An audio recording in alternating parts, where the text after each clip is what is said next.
Muy buenas tardes, excelencias, distinguidos delegados. Por la presente, declaro abierta la 43ª sesión de la 55ª sesión del Consejo de Derechos Humanos. Antes de comenzar, me gustaría recordar a todos que, dadas las limitaciones de tiempo de esta sesión, es posible que adelantemos el debate general bajo el punto 6 de la agenda. Entre las adopciones del EPU, si es que tenemos tiempo disponible, esperamos que así sea. Las delegaciones deberán estar listas para hablar sobre el punto 6 del debate general cuando sean invitadas a ello por el presidente, el vicepresidente en este caso. Con esta medida pretendemos concluir la sesión a tiempo. Muchas gracias por su comprensión y por su cooperación. A continuación, procederemos al examen del resultado de Bangladesh. Como saben, se basa en el informe del Grupo de Trabajo sobre el examen periódico universal de ese país y su adenda. Estos documentos, juntos con la información adicional que ahora nos facilite la delegación de Bangladesh, van a constituir el resultado del examen y el Consejo los adoptará mediante una decisión uniforme. Tengo ahora el placer de dar la palabra a Su Excelencia Mohamed Sufir Rahman, embajador representante permanente de la República de Bangladesh ante la Oficina de las Naciones Unidas en Ginebra, para que presente información adicional sobre su revisión. Excelencia, tiene usted la palabra. Thank you, Mr. Vice President. I would like to begin by thanking all delegations that participated in the fourth cycle UPR of Bangladesh held on 13th November 2023. The government of Bangladesh is encouraged as the states, quote-unquote, welcomed, congratulated, appreciated, and recognized the many accomplishments and improvements made in the socio-economic sectors of Bangladesh and commended the government's cooperation with the UN Human Rights Mechanism, including facilitating 10 visits of 7 special procedure mandate holders after the third cycle. Their appreciation of the government's commitment to the promotion of human rights in spite of the myriad challenges confronting Bangladesh is indeed very encouraging. We express our appreciation for the positive remarks and recommendations. We also acknowledge not so positive remarks in a constructive spirit. I would like to express once again our sincere gratitude to the members of the Troika, Pakistan, Romania, and Cuba for shouldering the onerous responsibilities of overseeing the reporting process. I would also like to thank the OSCHR Secretariat for their diligent support during the UPR process. A delegation headed by our Honorable Law Minister, His Excellency Mr. Anis Ul Haq, took part in the review. We deeply valued the comments and recommendations received during the interactive exchange. We tried to respond to as many issues raised as possible within the limited time available. During the review, 110 countries participated and made 301 recommendations. With a constructive approach, all these recommendations were thoroughly examined in a rigorous process involving interministerial consultations in line with our human rights obligations and commitments. My delegation is happy to inform you that we have accepted 211 recommendations, one of them with comments, and noted the remaining. Having said this, Mr. Vice President, I would like to make a few remarks on Bangladesh's approach to human rights. Bangladesh is party to 8 out of 9 core human rights instruments. Bangladesh remains committed to the implementation of the instrument it has become party to, and to that end, has been taking necessary legal and institutional measures. The government of Bangladesh recognizes the importance of optional protocols under the core human rights instruments, which allow individuals to lodge complaints directly to the respective treaty bodies. The government believes that for such direct communications to be useful, we should have in place appropriate national legislations, action plans, and strategies to ensure proper implementation of the relevant treaty obligations. We believe that the first step for addressing individual complaints is to establish proper national mechanisms where absent and to strengthen them where needed. We have already established several mechanisms, which includes inter alia, thematic committees established by the National Human Rights Commission. We have been investing in developing and strengthening national institutions, particularly the National Human Rights Commission, to ensure proper implementation of Bangladesh's human rights obligations. We'd like to see the existing national institution to be strong and effective before it enters into any international complaint mechanism on human rights issues. During the adoption of the UPR Working Group report, our head of delegation, Honorable Minister for Law, Justice and Parliamentary Affairs, mentioned about the government's sincere effort to implement the UPR recommendations with engagement of all stakeholders. To track progress, every responsible minister designate human rights focal points in their offices to ensure continuity and coherence. The government would remain committed to the realization of the accepted recommendations. Mr. Vice President, on the ratification of Convention on Enforced Disappearance, we view that ratification of any further convention would require consistent national efforts for developing coherent legal framework, institutional capacity building of implementation agencies, and consensus among stakeholders. The laws of Bangladesh do not have any terminology such as quote-unquote enforced disappearances. Criminal laws have provisions in respect of kidnapping or abduction that apply equally to every individual, including the law enforcement officials. There have been a tendency for quite some time, for lack of understanding or for devious intent, to label all cases of missing as enforced disappearances, with a view to maligning the government of Bangladesh. In many cases, persons disappear or go into hiding to avoid accountability or prosecution.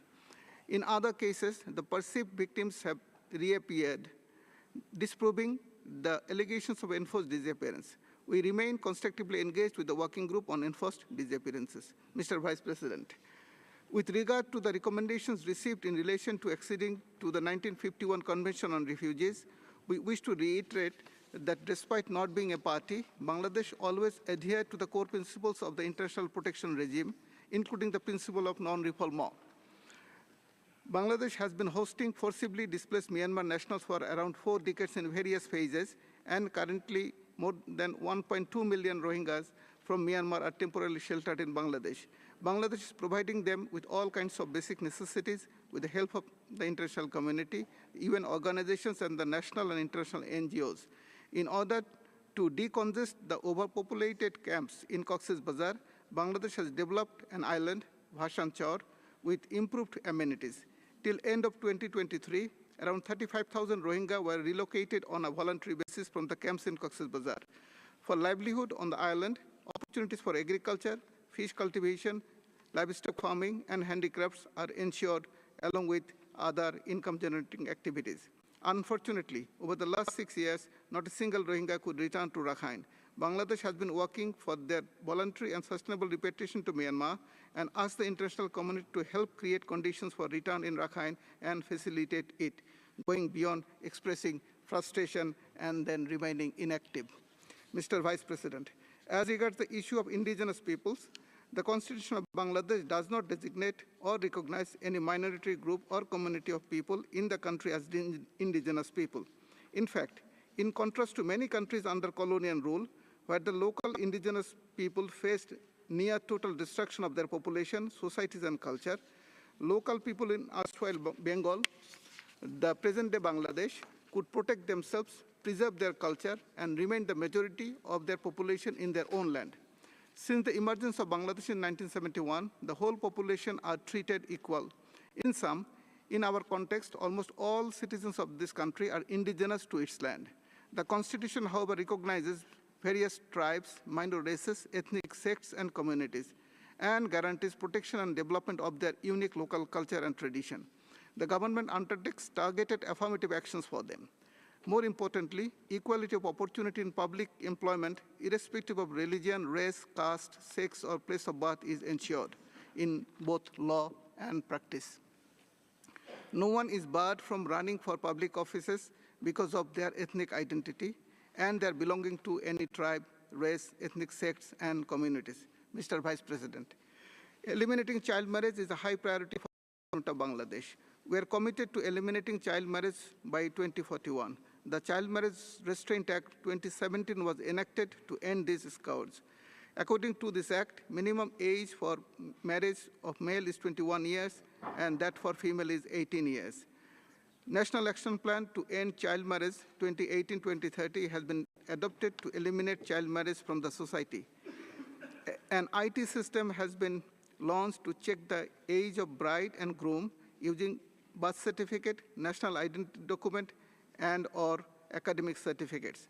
Bangladesh is providing stipend to 15 million girl students to retain them in their schools.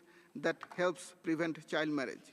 Mr. Vice President, on the abolition of death penalty in Bangladesh, it remains a valid form of punishment and a deterrence for the most serious and heinous crimes.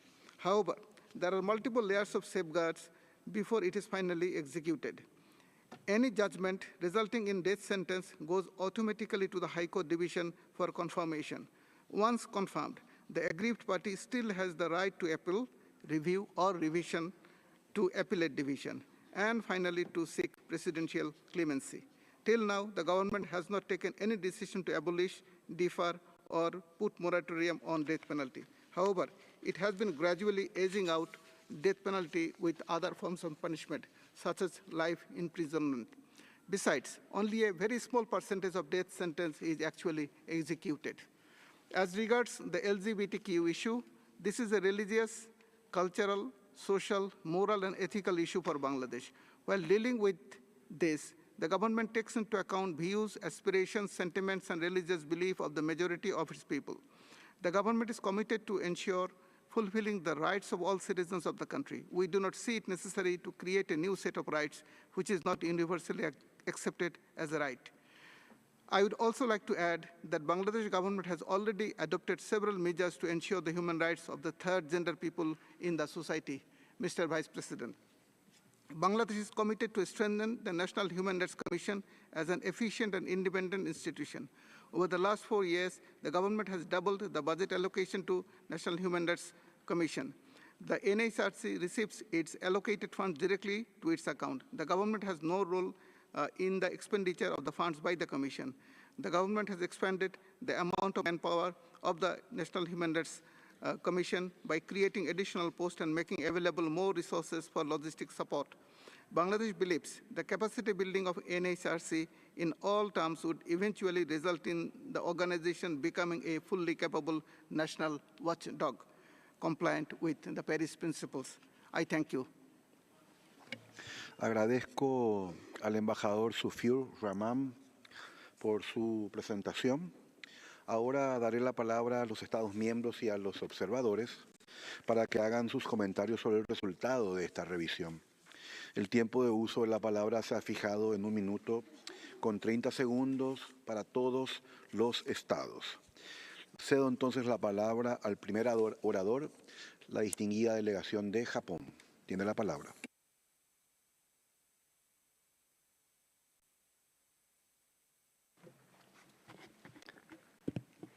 Thank you, Mr. Vice President. Japan welcomes the delegation of Bangladesh and appreciates its presentation. Japan also welcomes Bangladesh's engagement with the UPR process and its response to the report of the working group, including its decision to support 211 recommendations put forward during the working group session. We are pleased that Bangladesh has fully supported our recommendations to strengthen further accountability and justice for violence against women by continuing to implement the National Action Plan to prevent violence against women and children, and to take further steps to ensure protection of the rights of persons with disabilities, especially women and children. We believe this is an important step to ensure prevention of violence and protect the human rights of the vulnerable. Japan supports the adoption of the UPR outcome of Bangladesh and wishes the delegation of Bangladesh every success in implementing the recommendations it had supported and in continuing to take positive steps to promote and protect human rights. I thank you. Muchas gracias. Cedo la palabra a la delegación de Kazajstán. No está en sala. Tiene la palabra la distinguida delegación de Kuwait. السيد نائب الرئيس، أود في البداية أن أعرب باسم بلادي عن بالغ التقدير لرئيس وفد بنغلاديش على البيان الذي صدر حول موقف بلاده تجاه التوصيات المدرجة في تقرير الفريق العام للمعني بآلية الاستعراض الدوري الشامل. وبناء على الرؤية التي عبرت عنها جمهورية بنغلاديش بخصوص التوصيات والاستنتاجات المتضمنة في التقرير المذكور، نود أن نثني على التعاون البناء الذي تظهره في تعاملها مع آليات مجلس حقوق الإنسان. وفي هذا السياق نود أن نشكر جمهورية بنغلاديش على التقدم المحرز والإنجازات التي حققتها في مجال حقوق الإنسان خلال جلسة المراجعة، حيث تعكس إصرارها واهتمامها في تعزيز جميع الحقوق الاقتصادية والاجتماعية والثقافية. وفي الختام يعبر وفد بلادي عن تمنياته بالتقدم والازدهار لجمهورية بنغلاديش، كما نوصي المجلس بالموافقة على تقرير الفريق العامل المعني بآلية الاستعراض الدوري الشامل. شكرا سيد نائب الرئيس. Gracias. Cedo la palabra por video a Kirguistán.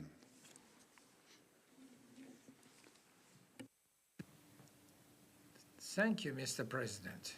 My delegation extends warm congratulations to Bangladesh for supporting 211 recommendations, including 3 highlighted by Kyrgyzstan.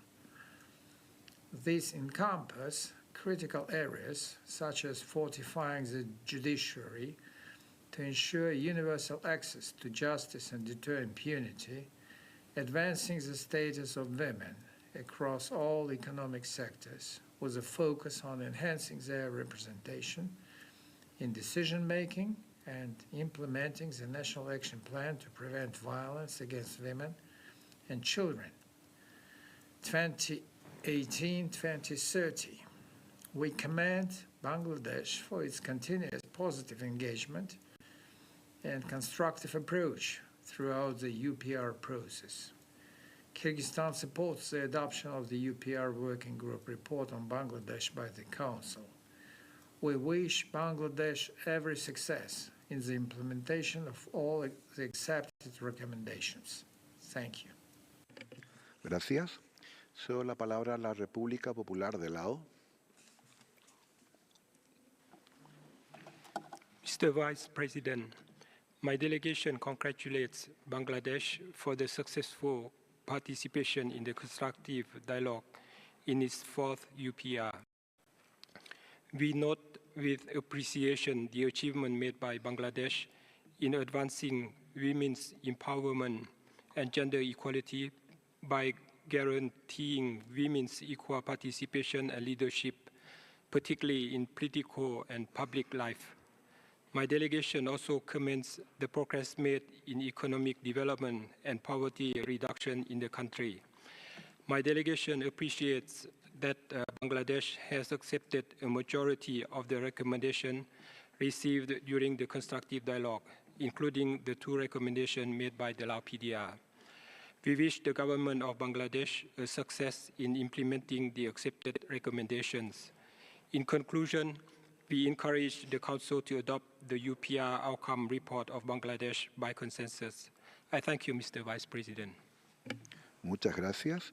Cedo la palabra a la delegación de Lesoto. Thank you, Mr. President.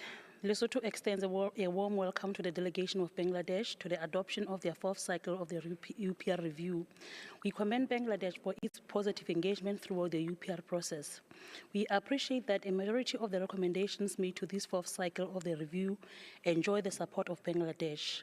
Since its last UPR review, Bangladesh has taken impressive steps to reduce poverty and advance its economic and social development goals. The government of Bangladesh has demonstrated a commitment to human rights through close collaboration with the United Nations human rights mechanisms and through legislative and policy measures designed to protect and strengthen the rights of minorities, migrant workers, and persons with disabilities. We commend the government of Bangladesh for its willingness to work towards developing anti-discrimination legislation, implementing further measures to combat trafficking in persons, and strengthening efforts to improve education system and ensure equal access to education for all. Lesotho would like to wish the government of Bangladesh a continued success in its endeavors to promote and protect human rights within the country and with the implementation of the accepted recommendations. We recommend that the Council adopt this 4th cycle report of Bangladesh with consensus. I thank you. Muchas gracias. Cedo la palabra a la distinguida delegación de Libia.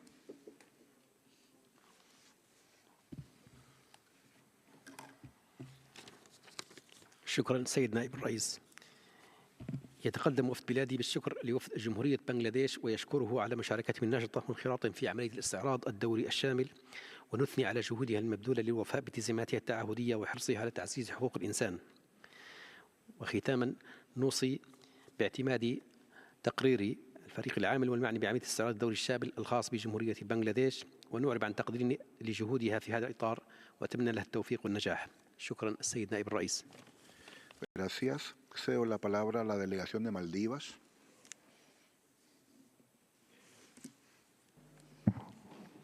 Thank you very much, Mr. President. The Republic of Maldives extends a cordial welcome to the esteemed delegation from Bangladesh to the adoption of their UPR outcome report. We applaud the government of Bangladesh for its steadfast dedication to the UPR mechanism and its efforts in advancing and safeguarding human rights, both domestically and internationally.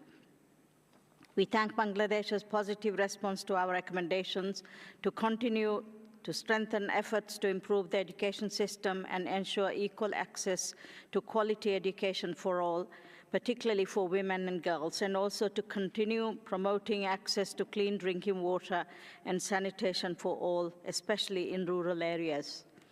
The Maldives recommends the adoption of the UPR report of Bangladesh by consensus. We extend our best wishes to the government of Bangladesh for the successful implementation of the accepted recommendations. I thank you, Mr. President. Muchas gracias. Cedo la palabra a la distinguida delegación de Marruecos. Thank you, Mr. President. Mr. Vice President, Morocco commends Bangladesh's continued engagement with the Universal Periodic Review process and its constructive interaction with its mechanisms. My delegation salutes the acceptance of the vast majority of the recommendations submitted. Aware of the country's efforts in combating discrimination, my delegation salutes Bangladesh on its commitment to implement preventative measures against racial discrimination. My delegation also welcomes Bangladesh's efforts in combating torture towards ratifying the optional protocol to the Convention Against Torture. To conclude, my delegation supports the adoption of the final UPR document and wishes Bangladesh great success in the application of the accepted recommendations. I thank you, Mr. Vice President. Muchas gracias. Cedo la palabra a la delegación de Nepal. Mr. Vice President, Nepal warmly welcomes the delegation of Bangladesh to the adoption of the UPR outcome and thanks them for the constructive engagement. We thank Bangladesh for accepting both recommendations provided by us. We take encouraging note of Bangladesh's remarkable progress in achieving gender equality in the country. We welcome Bangladesh's commitment to foster religious diversity and interfaith harmony and the pledge to fund a monastery at Lumbini, the birthplace of Buddha. We appreciate the government of Bangladesh for hosting a significant number of refugees on humanitarian ground. Nepal wishes Bangladesh every success in implementing the accepted recommendations and supports the adoption of the UPR outcome report by consensus. I thank you. Gracias. Cedo la palabra a la delegación de Nigeria. Mr. Vice President, Nigeria extends a warm welcome to the delegation of the People's Republic of Bangladesh to the adoption of the fourth UPR Outcomes Report and commends the government of Bangladesh for its continued cooperation with human rights mechanisms, including the Universal Periodic Review. Nigeria recognizes and takes positive note of the progress achieved by Bangladesh in the field of human rights. In particular, the efforts of the government of Bangladesh to improve women's participation in the workforce, access to education, and political representation are commendable. Finally, Nigeria recommends the adoption of the UPR Outcomes Report of Bangladesh by consensus and wishes the government every success in the implementation of the accepted recommendations. I thank you, Mr. Vice President. Muchas gracias. Cedo la palabra a la delegación de Oman. شكرا سعادة الرئيس. يسرني أن نرحب برئيس وفد جمهورية بنغلاديش والوفد المرافق له ونهنئ بلاده على إنجاز التقرير الوطني وعلى المنهجية المتبعة في التعامل مع آلية الاستعراض الدوري الشامل في جولته الرابعة. لقد طلع وفد بلادي على مخرجات الاستعراض الدوري الشامل الخاص بجمهورية بنغلاديش الصديقة ورحب باعتماد اللجنة الوطنية لحقوق الإنسان خطتها الاستراتيجية الخمسية الثالثة 2022 ويشكر وفد جمهورية بنغلاديش على تفاعلهم الإيجابي مع توصيات سلطنة عمان. وعليه فإن وفد بلادي يوصي باعتماد التقرير النهائي لجمهورية بنغلاديش. وفي الختام نتمنى لجمهورية بنغلاديش مزيد الرخاء والتقدم. شكرا سعادة الرئيس. Gracias. Cedo la palabra a la delegación de Filipinas. Thank you very much, Mr. Vice President. The Philippines warmly welcomes the delegation of Bangladesh to this session.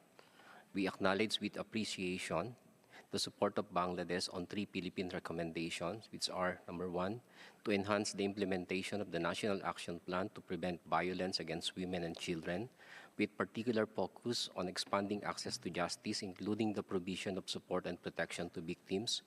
2, step up efforts to combat child marriage. And 3, to continue effective measures to further promote the rights and welfare of migrant workers. We highly commend Bangladesh and its people for generously hosting almost 1 million displaced Rohingya refugees and for the government's adoption of necessary measures to achieve its economic and social development goals. Mr. Vice President, the Philippines strongly endorses the Council's adoption of the UPR Working Group report on Bangladesh and looks forward to the successful implementation of all accepted recommendations. I thank you. Muchas gracias. Tiene la palabra la delegación de Rumanía. Thank you, Mr. Vice President. Romania welcomes the delegation of Bangladesh and expresses its appreciation for its constructive engagement in the UPR process. Bangladesh has demonstrated significant efforts in advancing human rights situation in the country. Positive socio-economic developments and a lot of progress has been achieved since the last UPR review, including in areas of labor rights, promoting gender equality, right to education, among others. We welcome Bangladesh's commitment to support many of its recommendations, including 2 out of 3 recommendations made by Romania. We regret, however, that our recommendation to ratify the 2nd optional protocol to the International Covenant on Civil and Political Rights, aiming at the abolition of the death penalty, was not supported. Mr. Vice President, Romania joins other states in recommending the consensual adoption by the Council of the UPR Working Group report on the review of Bangladesh. We wish Bangladesh every success in the implementation of all accepted recommendations. Thank you. Gracias. Tiene la palabra la Federación Rusa. Благодарю вас, господин председатель. Российская делегация приветствует прохождение ДАКой 4-го цикла УПО. Благодарим делегацию Бангладеш за представление информации по вынесенным в адрес этой страны рекомендациям. Констатируем, что принято большинство из них, включая российские. Такой шаг является доказательством ответственного отношения руководством Бангладеш к вопросу укрепления национального потенциала в области защиты прав и свобод человека. Отмечаем положительную динамику в области прав человека в Бангладеш. Позитивно оцениваем значительный прогресс в достижении цели устойчивого развития и искоренения крайней нищеты, а также последовательное выполнение ранее представленной ДАКой дорожной карты в сфере труда и трудовых отношений в Бангладеш на 2021-2026 годы. Российская Федерация рекомендует принять доклад о прохождении Бангладеш 4-го цикла УПО. Благодарю за внимание. Gracias. Este fue el último orador que pudimos acomodar en esta lista. Permítame recordar que todas las declaraciones, incluidas las que no pudieron realizarse, deben cargarse en línea. Cedo ahora la palabra a las demás partes interesadas para que hagan sus comentarios generales sobre el resultado. El tiempo de uso de la palabra es de 2 minutos para todos. La primera persona oradora es Plan Internacional por video. Adelante. Thank you, Mr. President. Plan International delivers this statement on behalf of Joining Forces Bangladesh and Child Rights Advocacy Coalition in Bangladesh. We thank the government of Bangladesh for accepting 211 recommendations out of 301 recommendations and allocating resources to them, particularly on strengthening the implementation of National Actions Plan on Gender-Based Violence, child marriage and disability ending child labor, adopting legislation to stop corporal punishment, operationalizing child marriage protection committees and establishing a monitoring mechanism and equal access to quality education. We also take note of noted 90 on establishing a permanent national mechanism of implementation, reporting and follow-up, developing and implementation complete educational programs on sexual and reproductive health, defrauding of a law on the rights abandons children, starting legislation reforms that lower existing inconsistencies in the definition of child labor, and amending on the special provision under Article 19 of the Child Marriage Restraint Act that are still pertinent to ensure child rights. We also acknowledge that the government has taken several initiatives to ensure child rights. However, we are concerned as children are still experience different form of violence, facing challenges regarding access to justice and laws and qualities for them like implementation. To ensure full implementation of UP recommendation on children, we call upon Bangladesh government to publicly set out complete, measurable and time-bound action plan in cooperation and consultation with civil society and ensuring participation of children. We thank you. Tiene la palabra Anti-Slavery International por video. Thank you, Mr. President. Obhibashi Kurmi Unnayan Program OCAP and Anti-Slavery International welcome the government of Bangladesh accepting a recommendation to integrate anti-trafficking and forced labor measures into its climate change plans. We thank the government of Chile for making it.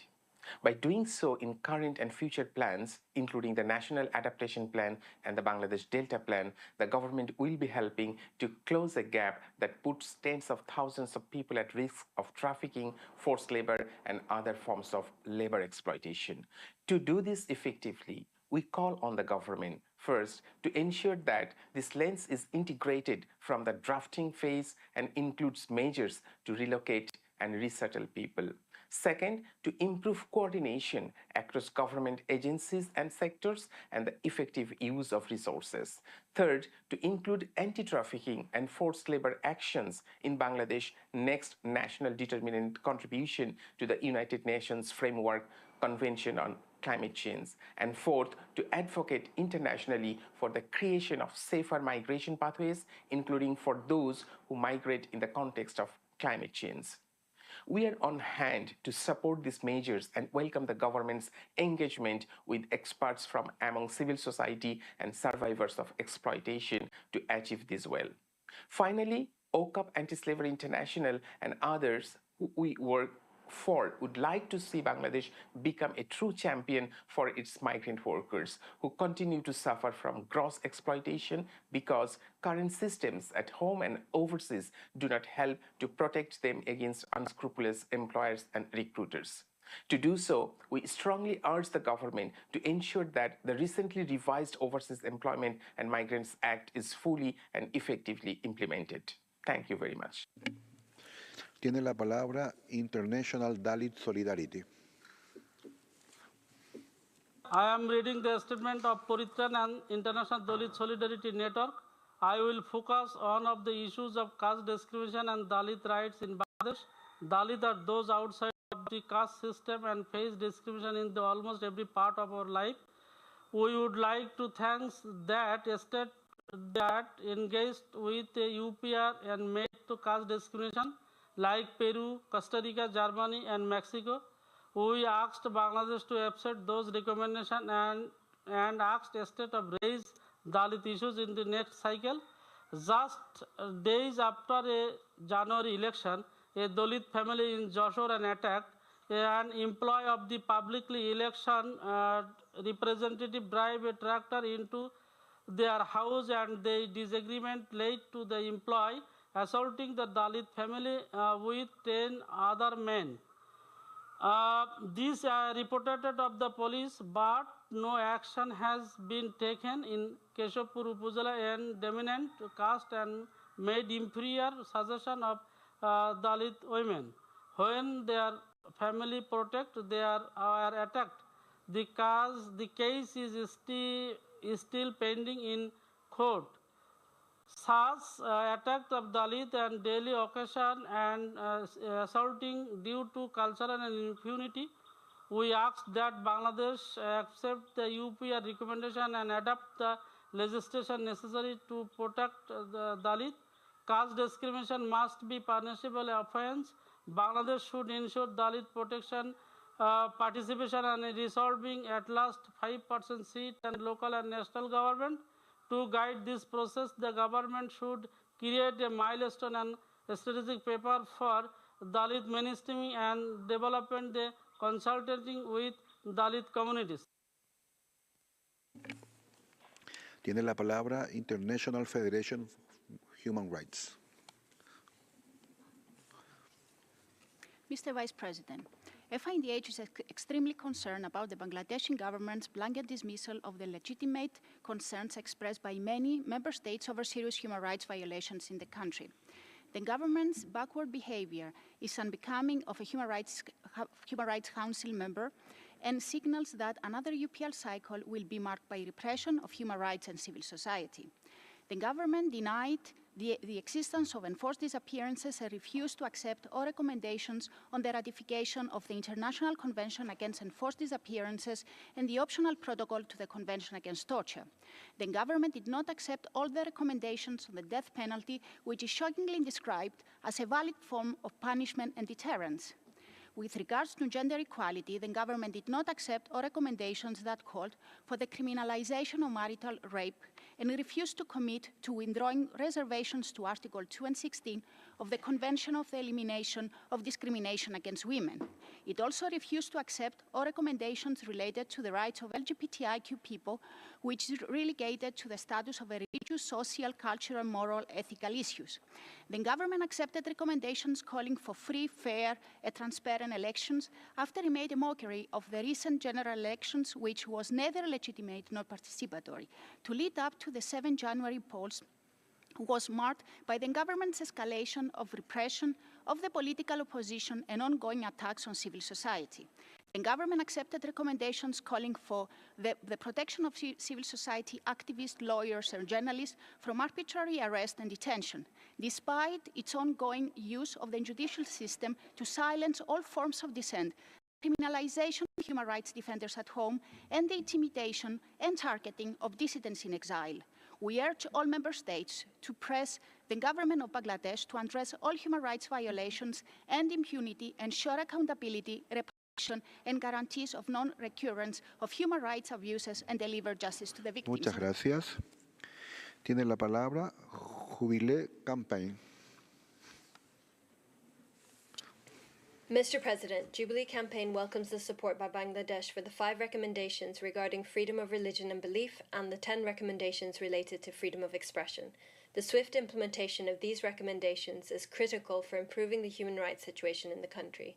We welcome the authorities' intent of removing the jail sentence for defamation in the new Cybersecurity Act 2023, but note with concern the vague wordings of other provisions within the CSA, which can still be considered a criminalization of defamation, which includes jail sentences. Mr. President, between 2021 and 2023, Bangladesh authorities and other actors have closed or attacked at least 300 churches, according to Open Doors. In February 2021, authorities in Bangladesh tore down a church in Bandarban district when under construction from a hut to brick building. The Forest Department official, SM Kausar, said his agency did not destroy any church, they only cleared government land. He said construction takes a permit and Christians did not have it. He also said in this village there are only 3 or 4 Christian families. There is no need for a church. This statement by the official reveals the discrimination of Christians in Bangladesh, which authorities need to tackle holistically. We're also concerned by the targeted restriction of freedom of thought, conscience, religion, and belief of over 80% of Bangladesh's population. The Home Ministry Office and several courts have denied journalist Mandi Da Costa's request since 2018 to change his religious status in his passport and ID card. The journalist is currently appealing his case in the High Court to change his religion in his ID card from Islam to Christian. Bangladesh still lacks a comprehensive legislation for an effective and coordinated response to protect Christian converts and other ex-Muslims, religious minorities, and secular bloggers from violence, and to protect their right to worship and create associations. Authorities must lift the discriminatory legal hurdles placed on its citizens, which impedes their right to change their religion and belief from Islam officially. Tiene la palabra Center for Global Non-Killing.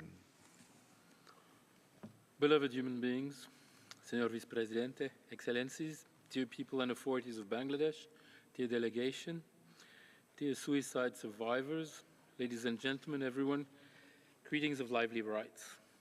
I never attempted suicide.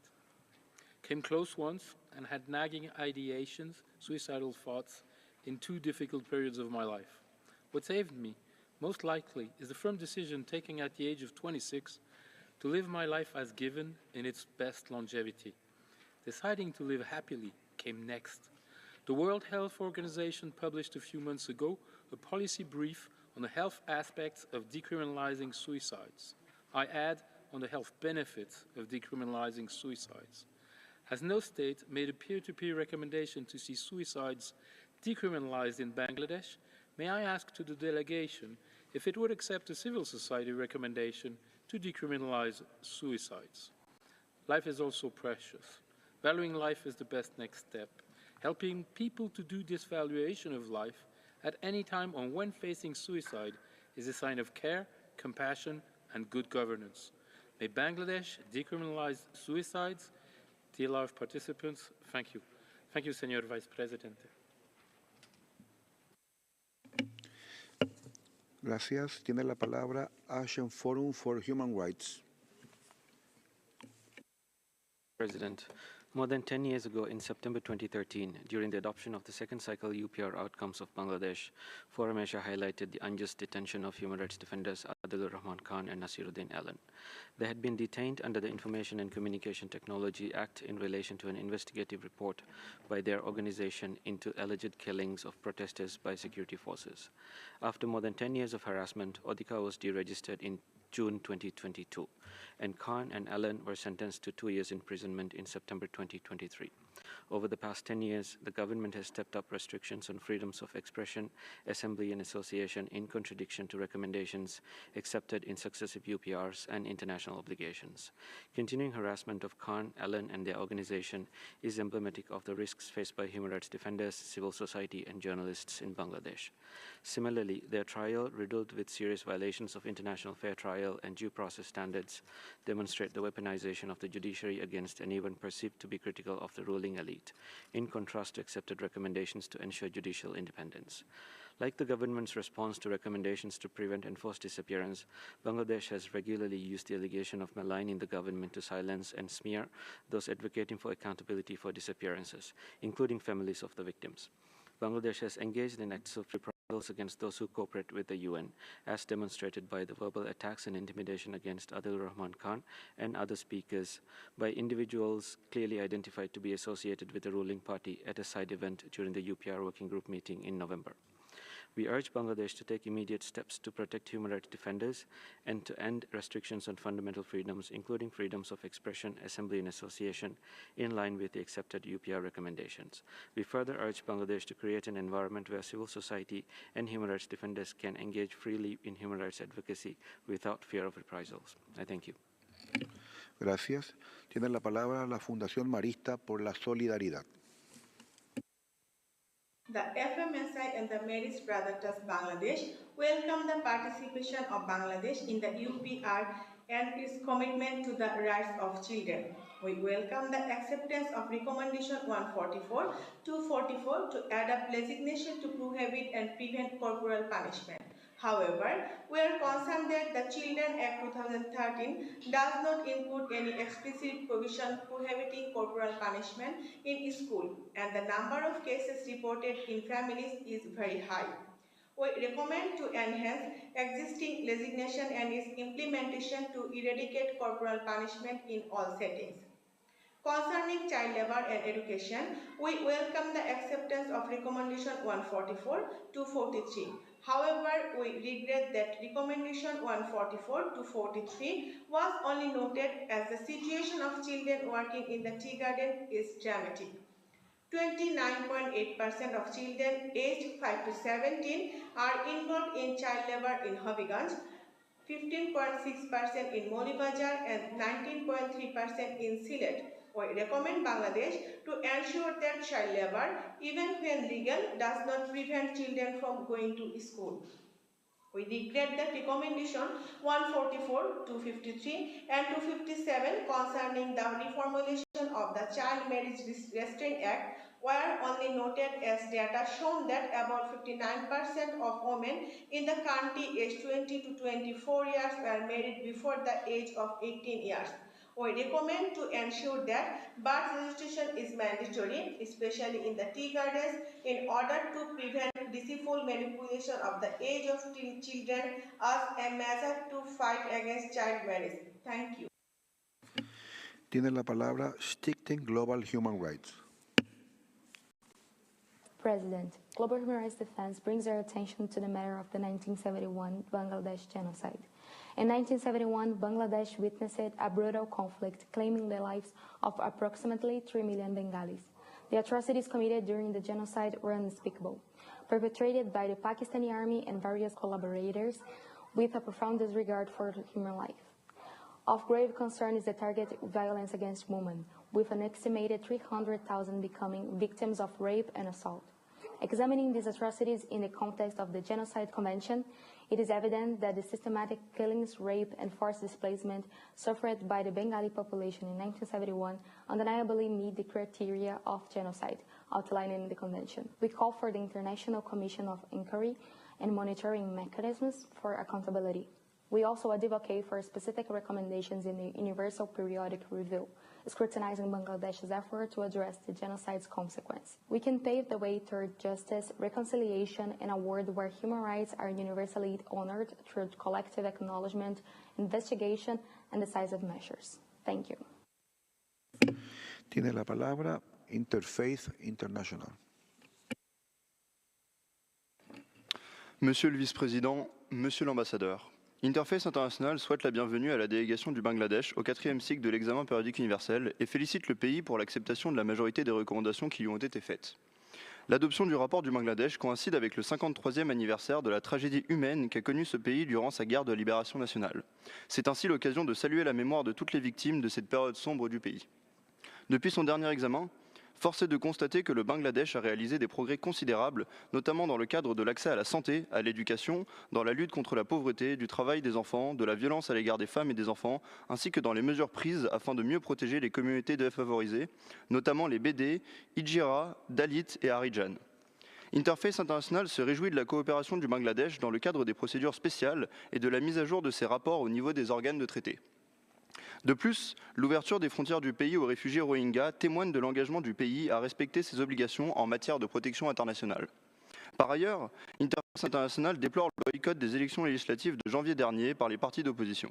Nous demandons, eu égard à cet état de fait, aux autorités bangladaises de renouer le dialogue avec les partis minoritaires afin d'apporter un nouveau souffle au cadre démocratique du pays. En addition, nous invitons le Bangladesh à réviser sa nouvelle loi sur la cybersécurité afin de faire en sorte qu'elle puisse garantir la pleine liberté d'expression. En conclusion, Interfaith International exhorte le Bangladesh à redoubler d'efforts pour lutter contre la discrimination fondée sur l'appartenance ethnique, la caste, la religion, le sexe, le handicap et la situation économique. Merci pour votre aimable attention. Muchas gracias. Esta fue la última persona oradora de esta lista. Antes de ceder la palabra a la delegación de Bangladesh de nuevo para que formule observaciones finales, permítame señalar que, según la información facilitada por la Secretaría, de las 301 recomendaciones que recibió el país, 211 cuentan con el apoyo de Bangladesh y ha tomado nota de 90. Cedo entonces la palabra a Su Excelencia para que realice sus observaciones finales. Tiene la palabra. Thank you, Mr. Vice President. I would like to thank all the delegates and members of the NGO and the civil societies that have constructively engaged in this fourth cycle EPR of Bangladesh and encouraged us with their positive remarks. Indeed, such words of encouragement provide motivation to the government as it seeks to strengthen its human rights endeavors. Like many others, we greatly value the UPR process. It is an important tool for the international community's concerted and collaborative efforts based on the principle of mutual respect and understanding to uphold universal human rights for all human beings in the world. We believe that full enjoyment of human rights by all nations of the world is only possible through international cooperation among states, keeping in mind their political, cultural, and economic diversities and priorities. We hold strongly the view that the UPR process should be maintained as a unique opportunity of peer review with a spirit of friendship and solidarity. Mr. Vice President, recently, Bangladesh conducted its 12th parliamentary election in a free, fair, impartial, and inclusive, transparent manner. The participation of various political parties and results of the election reflect diversity and inclusion maintained in the electoral process. This election also marks the continuation of a democratic Bangladesh polity that remains firmly committed to contribute to regional and global peace and security and to eliminating terrorism and countering radicalization and extremism while championing international development objectives. Mr. Vice President, the government is vigilant to protect civil society, human rights activists, and media workers. Any individual who receives threats is eligible to seek police protection. The government has instructed all the police stations to provide security to such individuals as and when approached by them. The government is fully committed to ensure freedom of expression both in online and offline. The Parliament has recently enacted the Cyber Security Act 2023, replacing the Digital Security Act 2018, noting the various observations from the international community related to it. The number of non-bailable offenses has been reduced to only 4 sections from 14 sections of the erstwhile legislation, and the only technical ones are now non-bailable. Furthermore, there is no provision of any jail sentence of defamation, and the punishment for some of the offenses has been reduced in the new act. We believe that the CSA is going to create a transparent, accountable, and secure digital environment without limiting the freedom guaranteed in our Constitution. This act aims to protect the freedom of expression of women, minorities, journalists, activists from online targeted harassment and abuse. We often see a tendency to amplify a few individual cases of alleged human rights violations and labor rights violations in a country of about 170 million people to paint our human rights record negatively. I would like to reiterate our position that our judiciary enjoys full freedom in the entirety of its operation and affairs. The government has no ways and no means to influence the court, and hence I request all to respect the relevant courts and appreciate finality of court's judgment and not to raise settled or sub judice issues at global platform.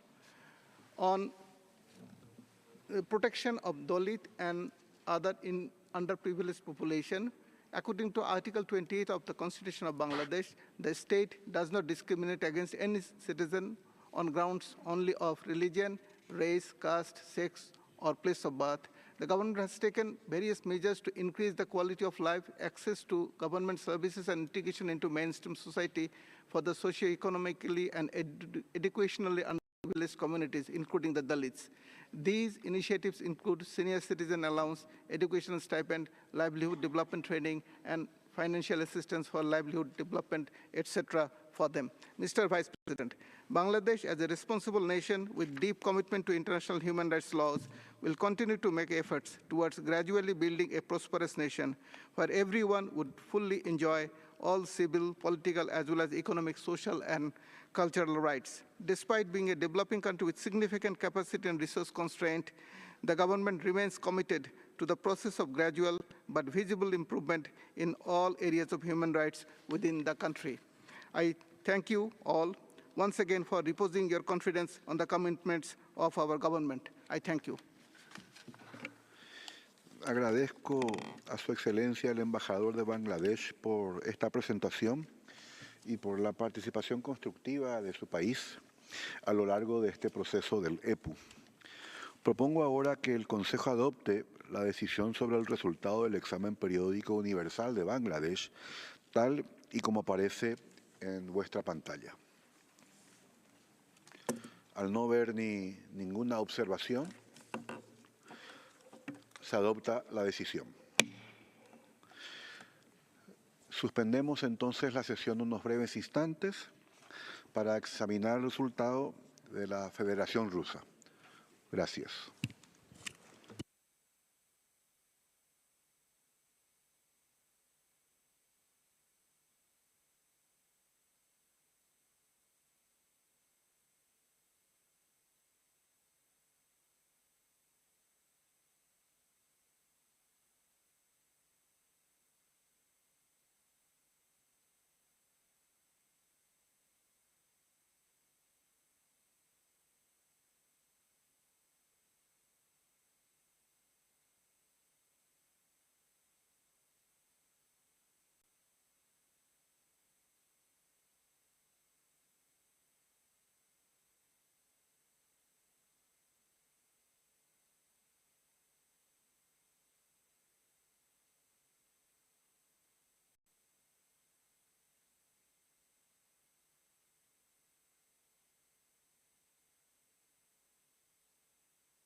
Excelente.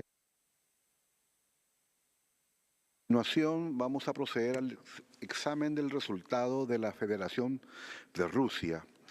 Como saben, el resultado se basa en el informe del Grupo de Trabajo sobre el examen periódico universal de la Federación Rusa y de su adenda.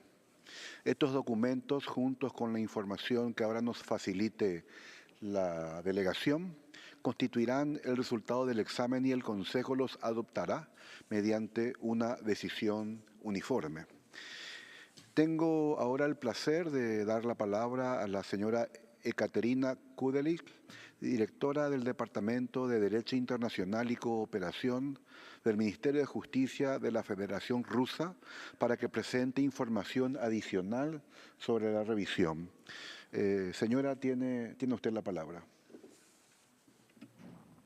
Господин заместитель председателя, уважаемые дамы и господа, прежде чем перейти к основной теме сегодняшнего заседания, позвольте остановиться на чудовищной трагедии, которая произошла в пятницу вечером недалеко от Москвы, когда группа вооруженных террористов ворвалась в торгово-развлекательный комплекс Крокус Сити Холл и начала расстреливать из автоматического оружия находившихся там людей.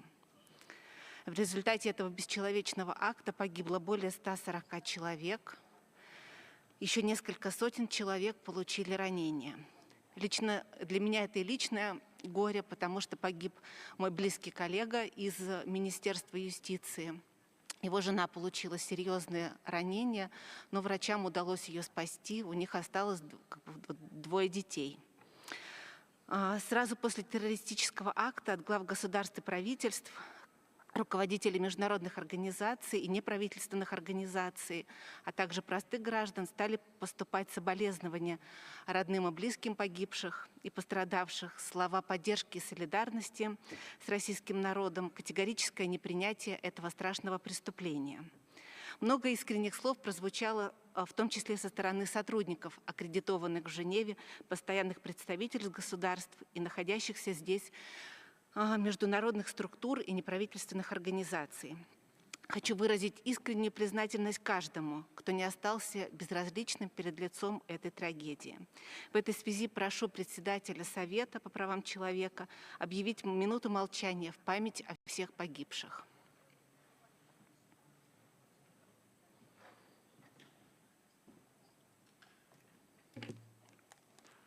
Se declara un minuto de silencio.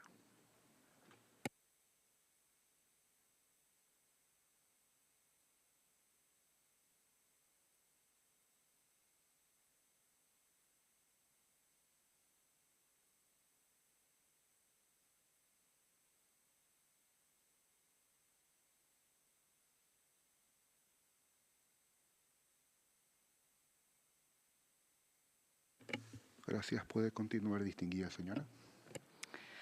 Переходя, собственно, к подведению итогов универсального периодического обзора в отношении Российской Федерации, хочу отметить, что власти Российской Федерации с вниманием и тщательностью подошли к изучению всех 360 рекомендаций, поступивших в отношении нашей страны в ходе защиты 4-го национального доклада в ноябре прошлого года. Мы ценим интерес, проявленный к предпринятым российскими властями шагам в правозащитной сфере, в том числе в аспекте злободневных и острых вопросов, вызвавших критические замечания. Из 360 рекомендаций было принято 167.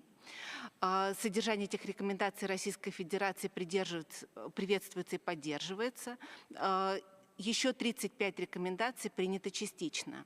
Таким образом, можно констатировать, что российская сторона согласилась с возможностью работы по большинству высказанных в ее адрес предложений.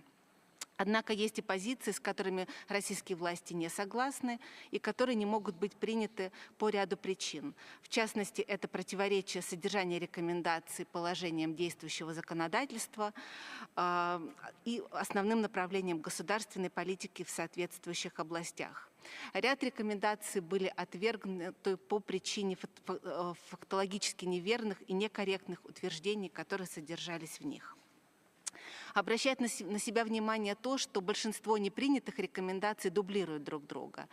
Так, из 158 непринятых рекомендаций 30 посвящено специальной военной операции на Украине, 30 ограничениям гражданских свобод, прав на мирное собрание и выражение мнений, 20 законодательству об иностранном влиянии и деятельности нежелательных организаций, 16 дискриминации ЛГБТ-сообщества и 16 касались призывов Российской Федерации присоединиться к ряду международных договоров в правозащитной сфере. Таким образом, с учетом дублирования отвергнутых Российской Федерацией рекомендаций не так много. Конкретные причины и обстоятельства, в силу которых это произошло, и рекомендации были отвергнуты, положены и сведены в таблицу, которая размещена на сайте Совета ООН по правам человека. И в своем выступлении я хочу остановиться коротко на общих позициях, которых придерживается Российская Федерация по поступившим в отношении нее рекомендациям с учетом их разделения по тематическим блокам. Так, в сфере международных обязательств в области прав человека принято 7 рекомендаций, 15 не принято. Отмечу, что среди непринятых рекомендаций по этой тематике речь идет о присоединении России к международным договорам, в которых мы не участвуем. Это Конвенция для защиты всех лиц от насильственных исчезновений, факультативный протокол Конвенции против пыток и факультативный протокол к Международному пакту о гражданских и политических правах. Вместе с тем, ряд положений таких договоров уже имплементирован в российское законодательство, либо реализован посредством участия России в других международно-правовых договорах аналогичной направленности. Особо здесь в этом ряду следует упомянуть призывы России ратифицировать Римский статут Международного уголовного суда, который содержался в 4 рекомендациях. Однако российские власти исходят из того, что текущая практика данного органа вызывает серьезные сомнения относительно его независимости и беспристрастности и возможности вообще в целом отнесения его к органам международного правосудия. В связи с этим говорить о том, что деятельность МУС на данном этапе пользуется универсальной поддержкой среди всех государств-членов ООН, не приходится. Вместе с тем, Россия является участником большинства всеобъемлющих международных договоров по правам человека и изучает возможность стать участником и иных договоров в этой сфере. В отношении международного сотрудничества в области прав человека было принято 22 рекомендации, 14 частично, 21 рекомендация не принята. В целом мы привержены конструктивному равноправному сотрудничеству на правозащитном направлении в рамках многосторонних и региональных структур, в том числе заинтересованы во взаимодействии с правозащитными механизмами ООН в рамках установленных мандатов. Россия является участником факультативных протоколов большинства правозащитных конвенций, которые предоставляют российским гражданам право обращаться и направлять сообщения о предполагаемых нарушениях в договорные органы.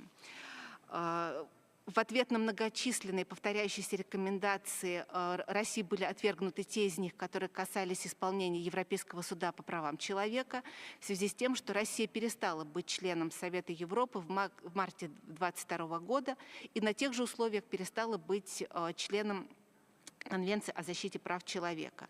Поэтому мы не готовы исполнять постановление, вступившее в силу после прекращения данной конвенции в отношении Российской Федерации. Что касается законодательного и институционального обеспечения прав человека, Российской Федерации приняты 23 рекомендации, 4 не приняты. Отмечу, что в России ведется и совершенствуется нормативная база и институциональные механизмы в области прав человека. Проводится работа по укреплению правового статуса и регламентации деятельности уполномоченного по правам человека в Российской Федерации и региональных омбудсменов. В сфере обеспечения гражданских и политических прав, развития институтов гражданского общества, защиты правозащитников и журналистов России приняты 7 рекомендаций, 9 принято частично, 53 не принято. Данная тематика традиционно вызывает у государств повышенный интерес. Вместе с тем, многие из поступивших рекомендаций сформулированы, исходя из собственного, не всегда корректного представления о российской законодательной базе в этой сфере. Необходимо подчеркнуть, что Россия понимает значимость гражданских прав и свобод, однако это не исключает возможность для государства устанавливать правомерные ограничения таких свобод при условии их соразмерности и соответствия современным вызовам. В России, как и в большинстве других стран, вводится новое регулирование, и его логика отражает реалии современного информационного общества. Сегодня видим, что основные риски исходят для человека не из недостатка информации, а от ее переизбытка и нестабильного качества. В этих условиях государство и активные частные субъекты, например, СМИ и участники политической деятельности, несут социальную ответственность за верификацию той информации, которая распространяется публично. Свобода слова предполагает воздействие субъекта, который реализует эту свободу на окружающих. Сторона, на которую это воздействие направлено, тоже имеет права. Каждый имеет право знать об источниках, достоверности и качестве полученной информации. Российское законодательство нацелено на предоставление этих гарантий, подсвечивая распространение информации, в том числе лицами, находящимися под иностранным влиянием, а также устанавливая ответственность за распространение недостоверной информации, когда это создает, по мнению властей, реальную общественную опасность, угрозу жизни и здоровью граждан. При этом нельзя сказать, что российское регулирование в этой сфере является уникальным. Ряд государств, представители которых высказали рекомендации о необходимости его упразднения в России, задумываются над внедрением схожего правового регулирования в своих правопорядках. Более того, нельзя не отметить и то, что в ряде европейских стран запрещена деятельность, например, российских средств массовой информации. Аналогичная позиция Российской Федерации придерживается и в сфере по блоку равенства и свободы от дискриминации, в рамках которой было принято 2 рекомендации и 11 рекомендаций принято не было. В отношении по вопросам защиты прав национальных меньшинств и коренных народов принята 1 рекомендация нами, 1 принята частично, 2 не приняты. Россия, будучи многонациональным государством, придает серьезное значение обеспечению прав всех народов и этнических групп, проживающих на ее территории, включая национальные меньшинства и коренные малочисленные народы. Аналогичным образом по блоку поощрения терпимости, противодействия расизму, расовой дискриминации, ксенофобии и связанной с ними нетерпимости приняты 2 рекомендации, 5 рекомендаций не принято. В Российской Федерации имеется достаточно развитое законодательное регулирование в сфере борьбы с преступлениями на почве ненависти, в том числе и по национальным и религиозным мотивам. Подобные мотивы отнесены к обстоятельствам, отягчающим наказание, и влекут применение более серьезных мер ответственности. В отличие от сферы гражданских и политических прав, в области обеспечения экономических, социальных и культурных прав нашей страной приняты все 27 рекомендаций. В России на регулярной основе ведется работа в сфере защиты безработных, людей с инвалидностью, людей пенсионного возраста, усиливаются правовые гарантии многодетных семей. По вопросам противодействия насилию, в том числе в отношении женщин и детей, нами приняты 11 рекомендаций, 1 принята частично, 7 рекомендаций не приняты. Российские власти заявляют о намерении продолжать политику совершенствования мер по предупреждению насилия и противодействию его возможным проявлениям, в том числе в отношении женщин и детей. В частности, уточняется законодательство о привлечении к уголовной ответственности за побои, в том числе среди членов семьи или близких лиц. Сотрудники полиции приобрели дополнительные полномочия по профилактике административных правонарушений в сфере семейного неблагополучия.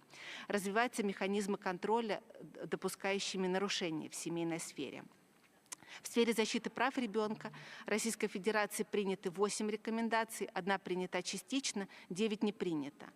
Нельзя не отметить, что большое количество рекомендаций в рамках этого тематического блока посвящены перемещенным из зоны специальной военной операции детям. Российская Федерация в полной мере осознает значимость защиты прав ребенка, в том числе в контексте вооруженных конфликтов, и сохраняет свою приверженность международным обязательствам в данной области и открытость к конструктивному обсуждению на различных международных площадках. В том числе такое обсуждение ведется в рамках Гаагской конференции по международному частному праву, в рамках обсуждения практики применения действующих там двух конвенций 80-го и 96-го года о борьбе с международным похищением детей и о юрисдикции, сотрудничестве в отношении родительской ответственности. В области совершенствования пенитенциарной системы и системы правоохранительных органов принято 14 рекомендаций, 2 приняты частично, 1 не принята. В ходе защиты доклада отмечались национальные усилия по совершенствованию системы пенитенциарных учреждений и улучшению условий содержания лиц, находящихся под следствием и отбывающих наказание. Сейчас в целом пристальное внимание уделяется вопросу социальной адаптации осужденных, для чего был принят закон о пробации, целью которых является оказание помощи осужденным в восстановлении и формировании социальных связей. В сфере обеспечения права на жизнь, свободу, личную неприкосновенность и противодействию торговле людьми приняты 2 рекомендации, 4 рекомендации приняты частично и 26 не приняты.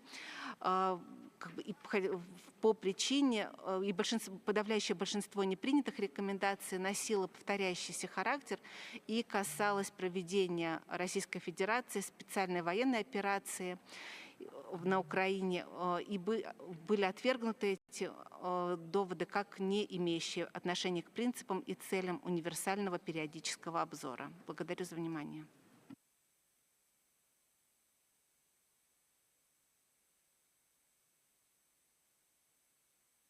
Agradezco a la señora por su presentación y ahora vamos a dar la palabra a las delegaciones de los Estados miembros y también a los observadores para que hagan sus comentarios sobre el resultado de la revisión, aclarando que el tiempo de uso de la palabra que ha sido fijado es de 1 minuto con 30 segundos.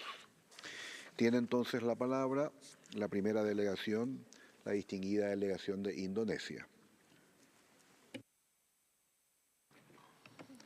Thank you, Mr. Vice President. First of all, Indonesia expresses its deepest sympathy to the victims and their families of the heinous terrorist attack at Moscow's Crocus City Hall on 22 March 2024. On the UPR of Russian Federation, Indonesia appreciates the constructive engagement of the Russian Federation delegation during the process. We further appreciate Russia's support of all 3 recommendations by Indonesia on taking further measures to increase employment opportunities for women and persons with disabilities, improving legislation in the area of combating torture, degrading treatment and punishment, as well as continuing to improve detention conditions and guarantee the rights of suspects, accused, and convicted persons. We hope that implementing the UPR recommendations will strengthen Russia's effort to ensure the enjoyment of human rights for its people. Finally, Indonesia recommends the adoption of the outcome of Russia's UPR and wishes every success for its implementation. I thank you. Gracias. Cedo la palabra a la República Islámica del Irán.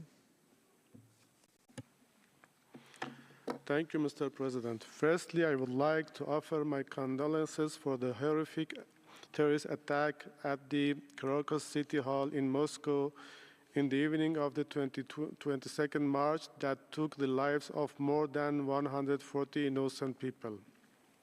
I express our solidarity with the government and the people of Russia and the families of the victims.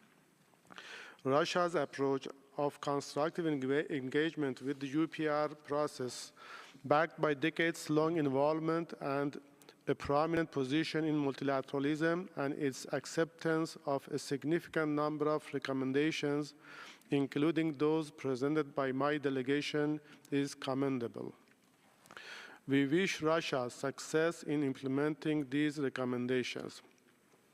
We are confident that the implementation of these recommendations will have a significant positive impact on the enjoyment of human rights by the people of Russia, especially in terms of their economic, social, and cultural rights.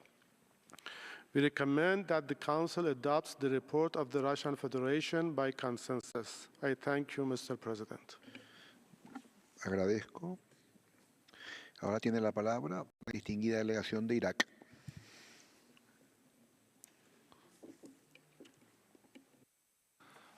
شكرا السيد نائب الرئيس. يتقدم وفد جمهورية العراق بالشكر لوفد الاتحاد الروسي على الاستعراض الدوري الشامل الذي قدمه بشأن أوضاع حقوق الإنسان، حيث شارك وفد العراق بفاعلية خلال جلسة مناقشة التقرير، مقدما توصيتين بشأن مواصلة دعم مؤسسة الأسرة والحفاظ على القيم العائلية ومواصلة الجهود الرامية للقضاء على الفجوة في الأجور بين النساء والرجال.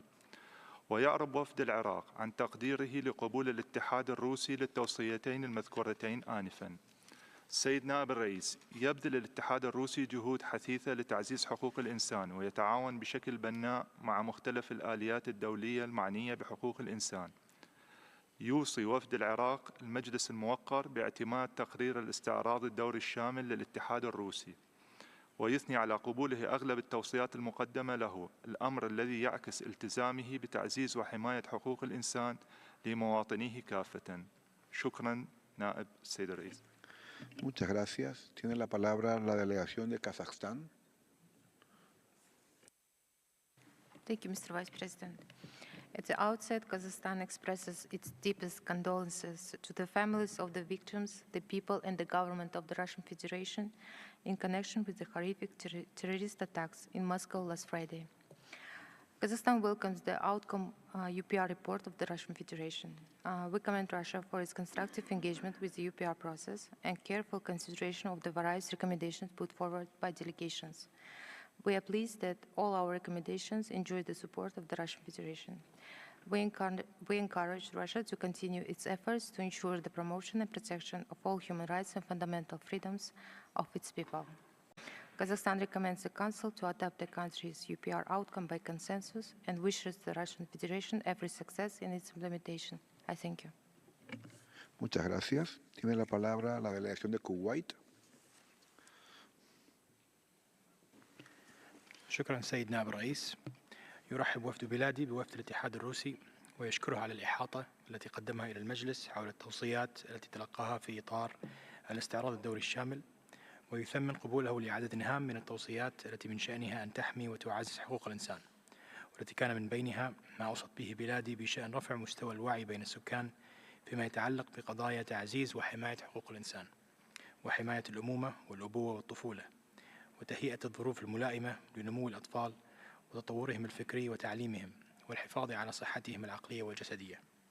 ويقدر وفد بلادي الخطوات التي اتخذها الاتحاد الروسي على الصعيدين الوطني والقضائي والاجتماعي، خاصة في مكافحة التمييز العنصري والحماية التشريعية للأسرة وتحسين حالة المستضعفين من الأطفال والمعاقين وكبار السن.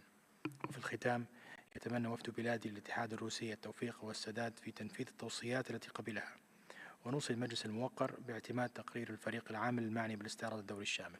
وشكرا.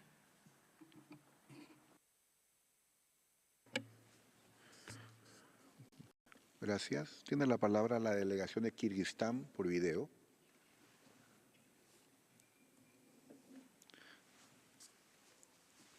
Extends its congratulations to the Russian Federation for supporting 167 recommendations, including 3 significant ones from Kyrgyzstan. These encompass vital areas such as enhancing legislation to ensure proper conditions of detention and respect for the rights of suspects, accused, and convicted individuals, developing a comprehensive long-term care system, and protecting the rights of migrants while promoting their social integration. We commend the Russian Federation for its continuous engagement in the UPR process.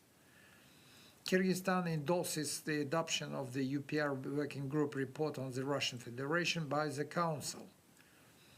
We express our utmost wishes for the Russian Federation's successful implementation of all accepted recommendations. Thank you. Gracias. Tiene la palabra la República Popular de Laos.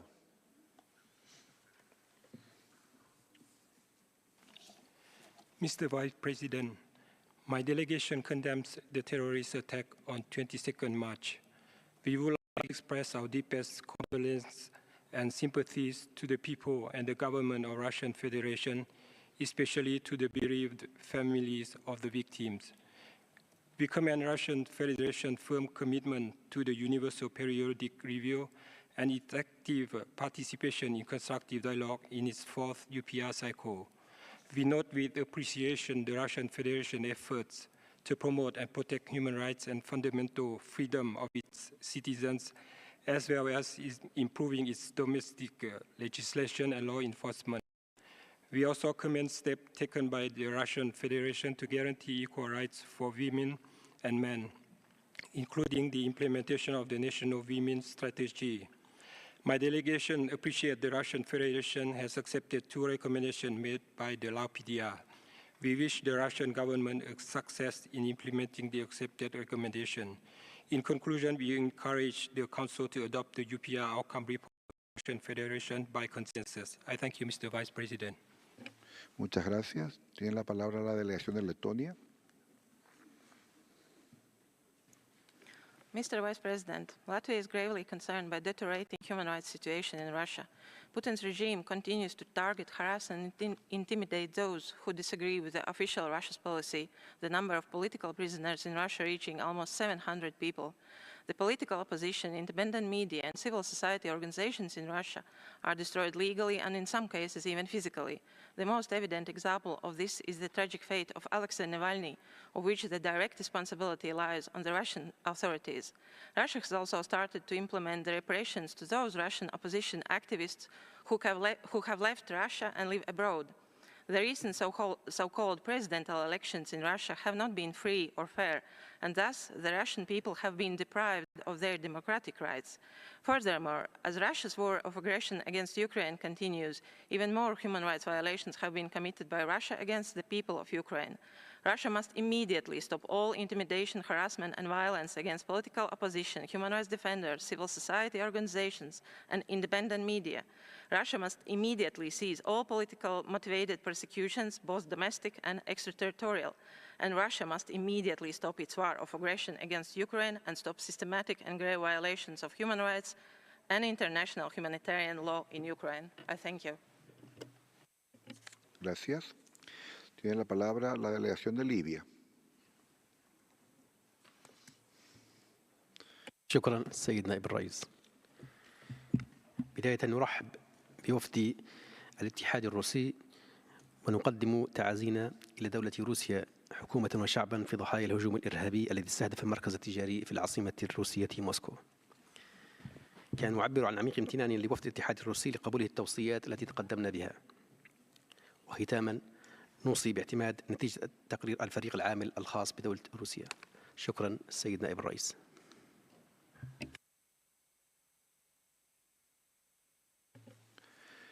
Gracias. Tiene la palabra la distinguida delegación de Lituania. Thank you, Mr. Vice President. Lithuanian recommendations to Russia were made in the spirit of strengthening protection and promotion of universal human rights. We take note of the decision to partially accept Lithuanian recommendation regarding access to diverse information and ending disinformation. Regretfully, most of our concerns and recommendations were rejected. We underscored the deplorable impact of Russia's war of aggression against Ukraine for enjoyment of human rights inside and outside Russia.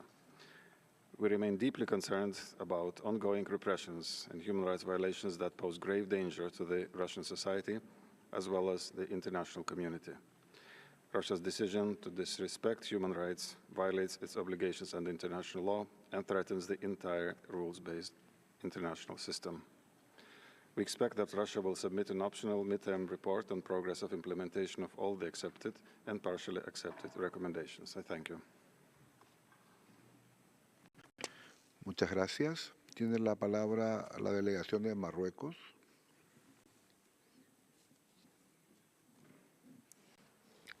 Thank you, Mr. Vice President. My delegation commends the Russian Federation's sustained engagement with the UPR process and its constructive engagement with its mechanisms. Morocco takes note of the Russian Federation's effort in the legislative safeguarding of human rights as evidenced by its commitment to strengthening the role of the Russian Commissioner on Human Rights, as well as aiming at the ratification of international treaties and conventions to which it is not yet party. To conclude, my delegation supports the adoption of the final UPR document and wishes the Russian delegation great success in the implementation of the accepted recommendations. I thank you, Mr. Vice President. Muchas gracias. Tiene la palabra la delegación de Nepal.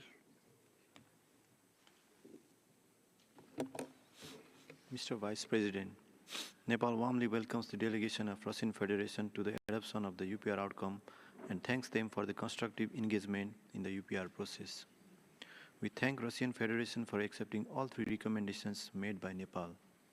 My delegation takes positive note of the adoption of the National Women's Strategy for ensuring equal protection and promotion of rights of women.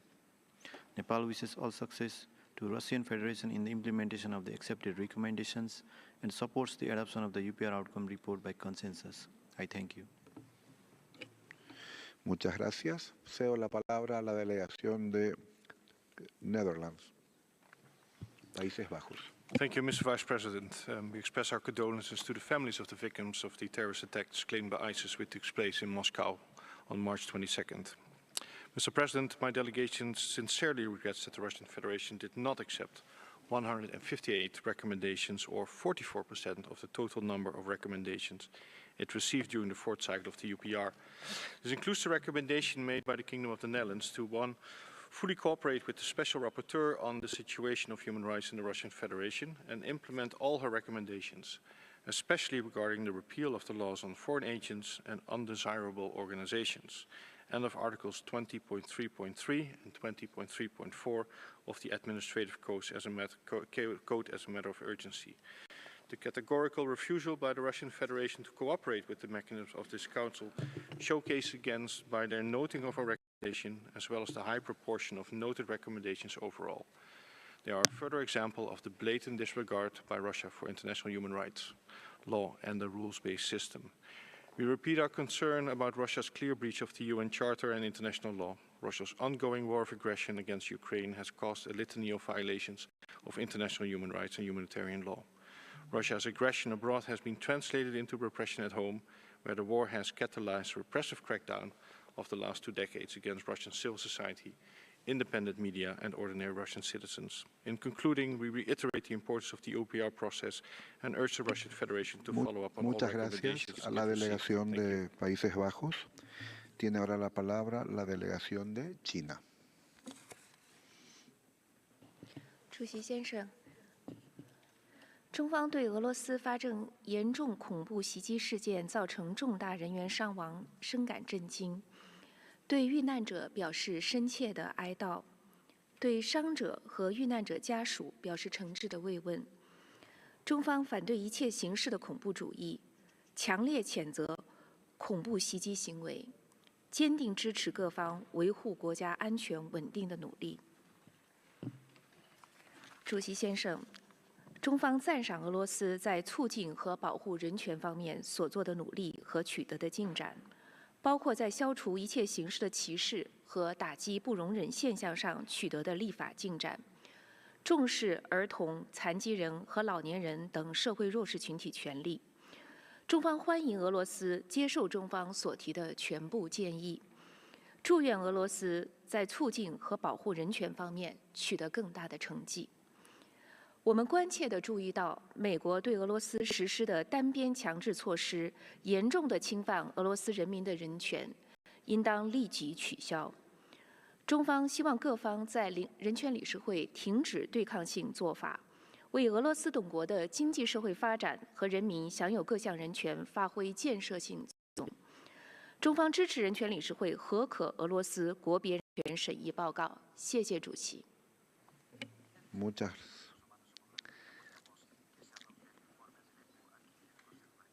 Muchas gracias, China. Tiene la palabra la delegación de Pakistán. No está en sala. Cedo la palabra a la delegación de Polonia. Thank you, Mr. Vice President. Poland is deeply concerned with the human rights violations in Russia. Brutal Russian aggression on Ukraine not only crushed the fundamental rights and freedoms of the Ukrainian citizens and undermined the very principles on which this council was founded, but also led to the human rights situation in Russia to an unprecedented crisis. We note that Russia partially accepted 3 out of 4 of our recommendations. However, we regret that the Russian government refused to engage with the UN Special Rapporteur and rejected calls for the release of political prisoners and those detained for exercising their right to freedom of expression, assembly and association. Russia's claims that there are no political prisoners in Russia are false. The recent death of Alexei Navalny is a symbol of unhuman Russian policy in this regard. There are many other activists like Vladimir Kara-Murza, Oleg Orlov, Yuri Dmitriev, Alexei Gorinov, Andrei Pivovarov, Ilya Yashin, whose lives may be in danger in prisons or penal colonies in Russia. The number of political prisoners now exceeding 600 continues to rise steadily. Alarmingly, the majority of politically motivated prosecutions in the last 2 years have been against those expressing anti-war views. Poland urges Russia to stop the flagrant violations of human rights. Thank you.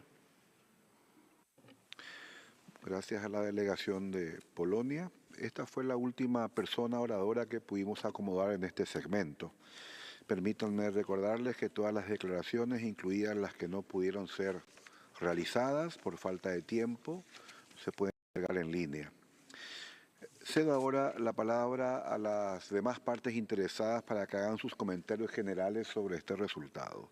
El tiempo de uso de la palabra está fijado en 2 minutos para todos y la primera persona oradora será Lawyers for Lawyers, por video. ¿Tiene la palabra?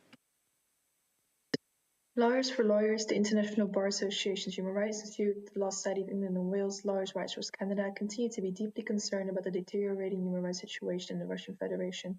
We deplore that the Russian Federation accepted none of the recommendations made pertaining to the rights of lawyers at its 4th UPR. Protection of human rights and fundamental freedoms requires effective access to legal services provided by an independent legal profession, a justice system that provides due process for rights holders and allows lawyers to work independently without fear of harassment or intimidation is fundamental to advancing human rights. Lawyers in the Russian Federation working on sensitive cases are subjected to attempts by investigative authorities to harass and disrupt their work. Lawyers face threats, intimidation, and physical attacks in connection with their legitimate work. In addition, some lawyers are subjected to criminal or disciplinary proceedings related to their professional legal duties, resulting in disbarment or lengthy prison sentences. Authorities in these cases have failed to carry out prompt and thorough investigations into the threats and attacks. Impunity of attacks can have a severe chilling effect, resulting in lawyers refusing to represent clients in sensitive cases out of fear of becoming the target of harassment. This severely compromises the universal right to effective legal representation and access to justice for all. National legislation unduly restricts the exercise of democratic human rights, including the rights of lawyers. Foreign agents law, undesirable organization law, as well as censorship laws, which have been heavily criticized by various international institutions, are increasingly and wrongfully being applied to lawyers and lawyers' organizations. This makes it virtually impossible to continue practicing law in the Russian Federation. Whilst we would welcome the Russian Federation's stated commitment to fulfilling its obligation to promote civil and political rights, these words will continue to ring hollow unless the government repeals or reforms legislation designed to restrict these rights, recommendations it explicitly refused to accept. We therefore urge the Russian Federation to reconsider and accept these recommendations pertaining to the rights of lawyers, and to take immediate measures to prevent any harassment against lawyers, publicly condemn them at all levels, and promptly and thoroughly investigate them to end impunity. Thank you. Tiene la palabra International Federation for Human Rights. Dear Mr. President, FIDH and Memorial Human Rights Defense Center expressed profound concerns regarding the Russian government's response to the latest UPR recommendations. While we welcome the formal acknowledgement of these recommendations by the Russian authorities, we find their refusal to accept 158 recommendations deeply troubling. We are particularly alarmed by their rejection to accept recommendations involving core civil and political rights, such as the rights to freedom of expression and assembly, and to cease persecution of opposition representatives. The government referred to the inconsistency of such recommendations with the state policy. The irony of this excuse is glaring. It is under this so-called state policy that hundreds of political prisoners, including Alexei Gorinov, Vladimir Kara-Murza, and Alexander Skochilenko, languish in detention. Under this state policy, civil society organizations continue to face repression. The recent conviction of Memorial's co-chair Oleg Orlov for criticizing the government underscores even further deterioration of this situation. And finally, and most tragically, Alexei Navalny, the most prominent political prisoner, has recently died in detention, falling victim to this state policy. We are also deeply disappointed by Russia's refusal to accept recommendations concerning the regions of Ukraine under its occupation. The human rights situation in these areas is dire, and the authorities' disregard will only exacerbate the victims' suffering. We call on the Russian government to uphold its international obligations and fully implement all received recommendations. Under international law, excuses referring to state policy cannot justify disregard for human rights obligations. We also stress that the international community must remain vigilant in holding all states accountable for their actions, and Russia is not an exception. Thank you. Tiene la palabra Lawyers' Rights Watch Canada. Mr. President, Lawyers' Rights Watch Canada, Lawyers for Lawyers, the International Bar Association's Human Rights Institute, and the Law Society of England and Wales, with the endorsement of OVD Info, object to Russia's rejection of UPR recommendations to cease harassment and detention of lawyers. Russia refuses to uphold its obligations under international law and its own constitution, under which rights and freedoms are the supreme value, whose protection is the obligation of the state, and embeds universally recognized norms of international law in Russia's legal system, including the right to counsel. The protection of human rights depends on lawyers fulfilling their professional duties free of political pressure as codified in the UN Basic Principles on the Role of Lawyers. Russia imposes repressive measures on lawyers who represent human rights defenders, journalists, opposition activists, and anti-war protesters. These measures include denial of access to clients, unwarranted disciplinary, administrative, and criminal proceedings, intimidation, physical violence, and arbitrary detention. Russia designates lawyers whose clients hold dissenting views as foreign agents, forcing lawyers to disclose confidential client information to Russia's government. Russia seeks to suppress all dissent, unlawfully intimidating and persecuting lawyers who defend dissenters help it further that goal. These actions must stop. We ask the Council to insist that Russia comply with the UN Basic Principles on the Role of Lawyers, cease designating Russian lawyers as foreign agents, and release all lawyers arbitrarily detained because of their clients' dissenting views. Thank you. Tiene la palabra Human Rights House Foundation. Thank you, Vice President. Russian civil society faces unprecedented challenges, which the UPR process seems ill-equipped in addressing. The death of Alexei Navalny in prison has once again cast an international spotlight on the situation of the hundreds of political prisoners in Russia. We call for an independent international investigation into his death and the release of all other political prisoners, including Oleg Orlov and Vladimir Kara-Murza.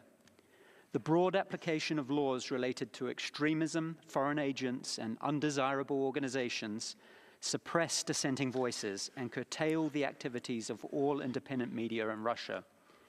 Noteworthy organizations such as Memorial and the Moscow-Helsinki Group have been liquidated. Russian authorities have added hundreds of entities to their so-called undesirable and foreign agents lists in just the past year. Such repressive actions are designed to isolate Russian civil society from its international counterparts. We observe with deep concern the escalation of restrictions on freedom of expression in Russia, particularly targeting independent media, journalists, and online platforms. The violent attack on journalist Yelena Milishina and lawyer Alexander Nemov in 2023 exemplifies the terrible dangers faced by independent journalists and lawyers alike. The right to peaceful assembly has been severely compromised with the refusal to authorize public events, the documented use of excessive force, and the detentions of thousands of protesters following Russia's full-scale invasion of Ukraine. Russia must revise or repeal restrictive laws, ensuring that freedoms of expression, assembly, and association are upheld in accordance with its UPR commitments and international human rights obligations, and that journalists and human rights defenders can operate freely, safe from threats and violence. I thank you. Gracias. Tiene la palabra Conscience and Peace. Thank you, Mr. Vice President.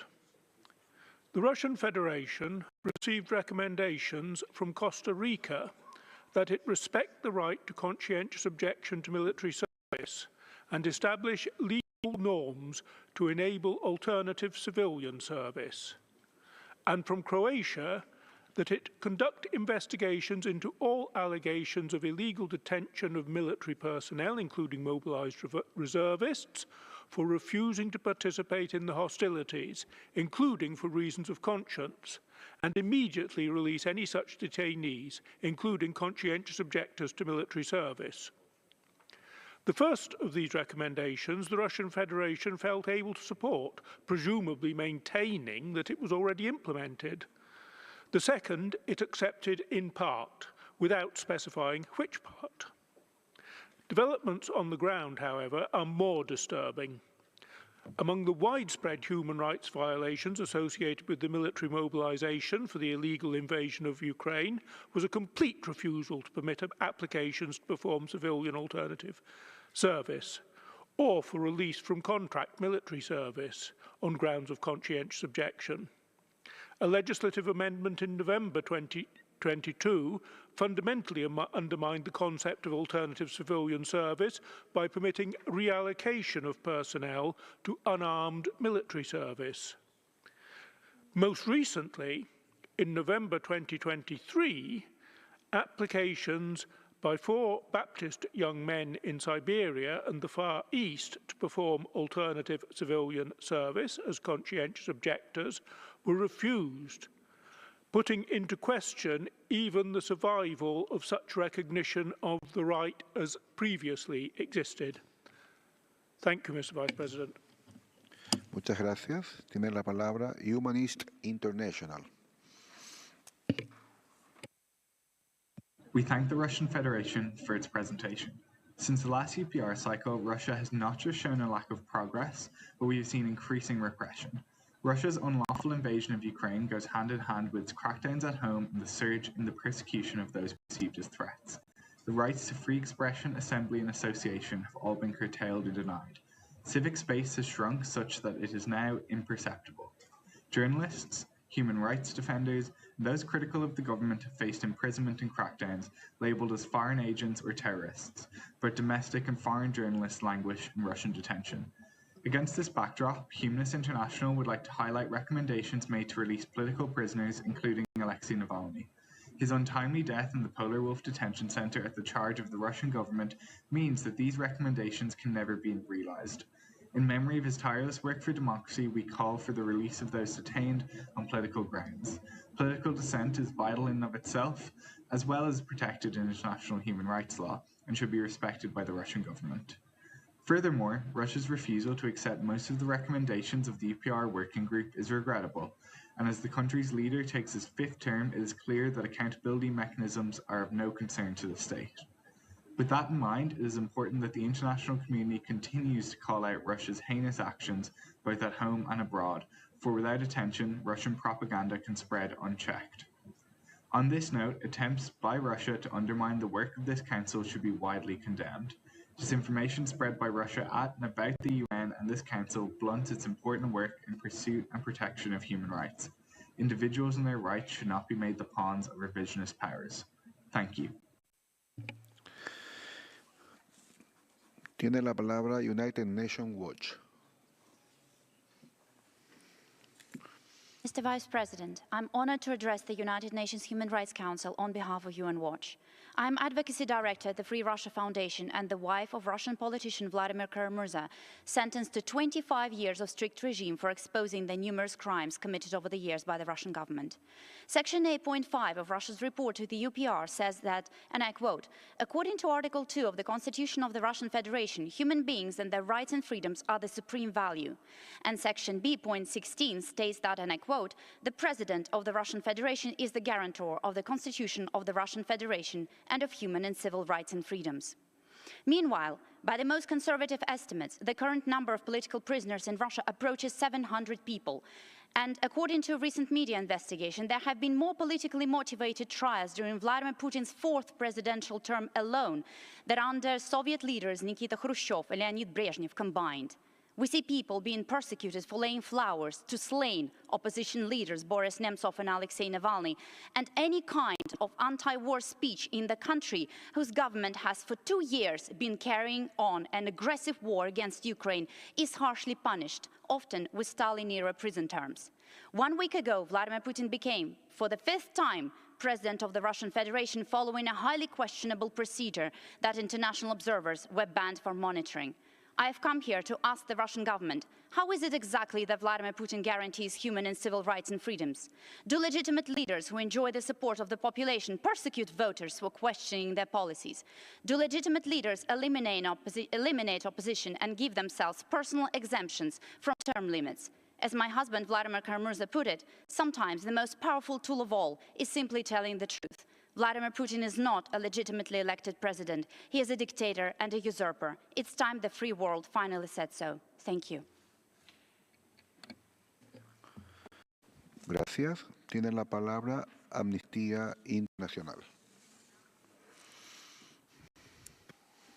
Mr. President, it is with regret but no particular surprise that we note that the Russian authorities have made no meaningful commitments following its UPR and only accepted broad recommendations not requiring any real action. The Russian government's responses contradict well-known facts, demonstrating its disregard for Russia's human rights obligations and refusal to genuinely engage with the international community on its appalling human rights record. The Russian government states that there are no political prisoners in the country, yet hundreds have been prosecuted and jailed merely for criticizing the Kremlin or denouncing Russia's aggression in Ukraine. Among them was Alexei Navalny, who recently died in custody after years of arbitrary detention and ill treatment. The Russian government points out that the constitution prohibits discrimination, but declares defense of LGBTI persons' rights extremism and arrests people for kissing someone of the same gender. The Russian government argues that it cooperates with non-profit organizations, despite closing down the most prominent authoritative human rights NGOs, including Memorial and Moscow Helsinki Group. Memorial's Oleg Orlov was imprisoned for his anti-war statements. Many other human rights defenders have been forced into exile. Mr. President, international human rights obligations are not a burden or interference in internal affairs. We urge the Russian authorities to reconsider their stance and to commit in earnest to protect, respect and fulfill human rights. We call on the Russian government to ensure effective guarantees of freedom of expression, association and peaceful assembly, to end discrimination based on religion, sexual orientation or identity or any other status, to combat torture and other ill treatment, and to cooperate fully with the ICC, UN special procedures and other international human rights mechanisms. The Russian Federation must also end all human rights violations in areas under its control in Ukraine and end its war of aggression, which is a crime under international law. I thank you. Tiene la palabra International Bar Association. The International Bar Association's Human Rights Institute and Lawyers' Rights Watch Canada deplore Russia's repression on lawyers representing human rights defenders, journalists, opposition activists, and anti-war protesters, as well as all those taking on other politically sensitive cases. We condemn systematic practices such as denying access to clients, disciplinary, administrative, and criminal proceedings to prevent effective legal defense, as well as intimidation and judicial harassment and arbitrary and incommunicado detention of lawyers. We condemn that Russia labels as foreign agents defense lawyers representing individuals with dissenting views and force lawyers to disclose confidential information.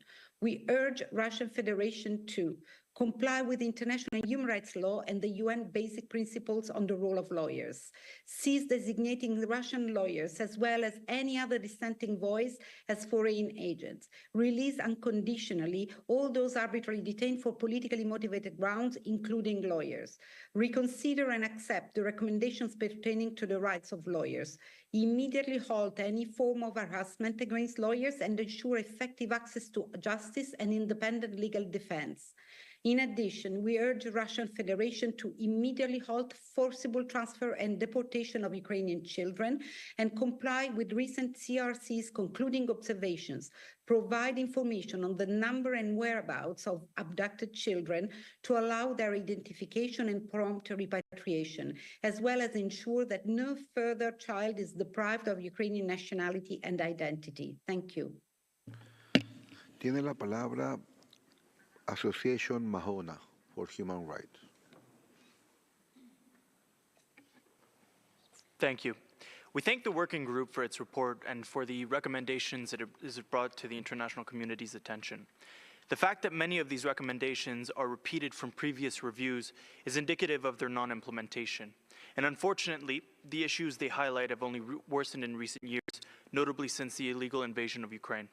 They include the constraining of the rights to freedom of expression and of assembly under the draconian foreign agents law, the harassment, intimidation, and prosecution of human rights defenders and NGOs for speaking out against the war and advocating for their fundamental rights, and the intensification of the government's propaganda and surveillance apparatuses in an effort to drown out the voices of those who would oppose it. The tragic death of Alexei Navalny exposed the extent of the state's corruption and injustice. It showed the world that this government, contrary to what it claims in its responses to the UPR's inquiries, holds little regard for the protection of human rights, a condition that holds true not only within its borders but beyond them as well.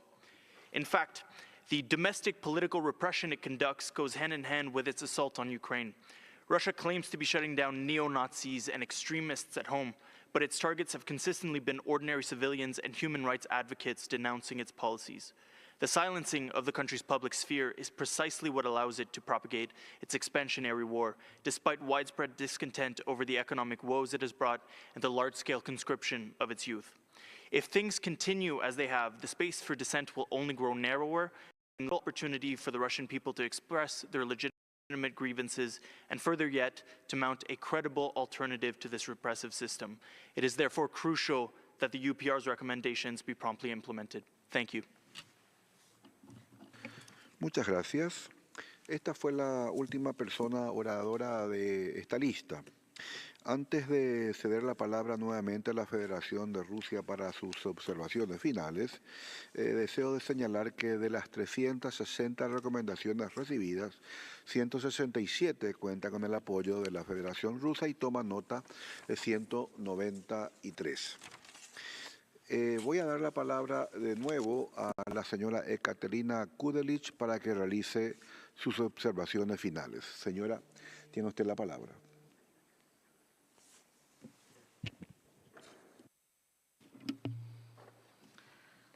Уважаемый господин заместитель председателя, уважаемые дамы и господа, в 4-й раз наша страна проходит универсальный периодический обзор в Совете ООН по правам человека, что позволяет нам, с одной стороны, обмениваться опытом в области защиты прав человека, но, с другой стороны, конечно, и видеть сторонний, иногда, как вы видите сегодня, очень критический взгляд на ситуацию с правами человека. Мы внимательно изучили, оценили весь спектр рекомендаций в части совершенствования правовых институциональных правозащитных механизмов, которые были озвучены в адрес Российской Федерации. Предсказуемо, что большинство, и, вернее, даже значительная часть из них была отвергнута российскими властями как политически обусловленные и не соответствующие основополагающим положениям Российской Конституции об основах конституционного строя и нарушающие публичный порядок. Часть была не принята как не соответствующая, собственно, целям и принципам универсального периодического обзора и в целом выходящая за пределы его мандата. Несмотря на прозвучавшие в адрес властей Российской Федерации жесткие оценки, готовы подтвердить нацеленность на дальнейший диалог. Мы слышим все обозначенные проблемные вопросы, воспринимаем конструктивную критику для обеспечения эффективной защиты прав и свобод всех граждан, находящихся под юрисдикцией Российской Федерации. Одновременно с этим нельзя не отметить, что правозащитная сфера всегда отражала и достаточно выпукло обозначала весьма существенные различия государств в трактовке содержания и объема прав человека. Эти различия обусловлены различным менталитетом, морально-нравственными устоями, национальными обычаями, традициями, особенностями политического устройства и степенью развитости отдельных общественных и политических институтов. И при этом мы исходим из того, что базовые институциональные принципы процедур универсального периодического обзора, такие как добровольность сотрудничества, деполитизированность и нацеленность на конструктивный диалог и поддержку национальных усилий в правозащитной сфере, в конечном счете позволяют не просто клеймить государства за их несоответствие принципам, которые разделяются отдельными государствами, а обеспечить поступательный страновой прогресс на правозащитном треке. Именно в этом ключе конструктивной критики и нацеленности на позитивный результат мы готовы выстраивать свое дальнейшее взаимодействие с Советом ООН по правам человека. Позвольте выразить признательность всем делегациям за проделанную работу и подтвердить нашу убежденность в важности эффективного взаимодействия. Благодарю за внимание. Уважаемый господин председатель, спасибо.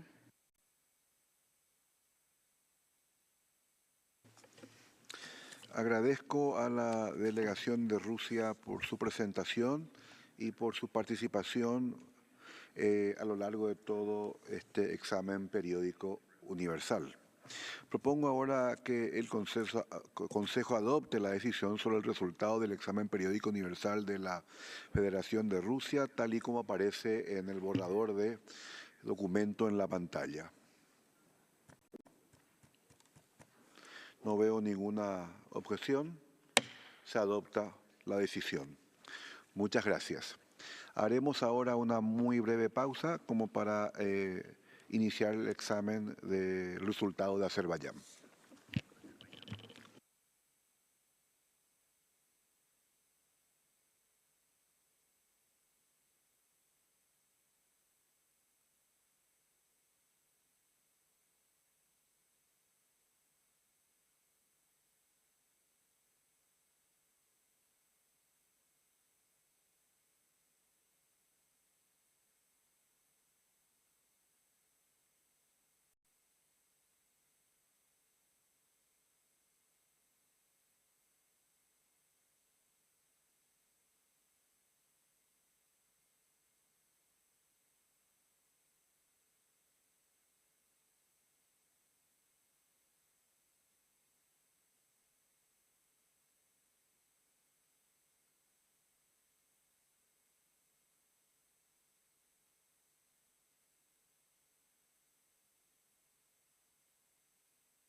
Excelencias y distinguidos delegados, vamos a proceder a continuación al examen del resultado de Azerbaiyán, que como saben se basa en el informe del Grupo de Trabajo sobre el examen periódico universal de Azerbaiyán y de su adenda.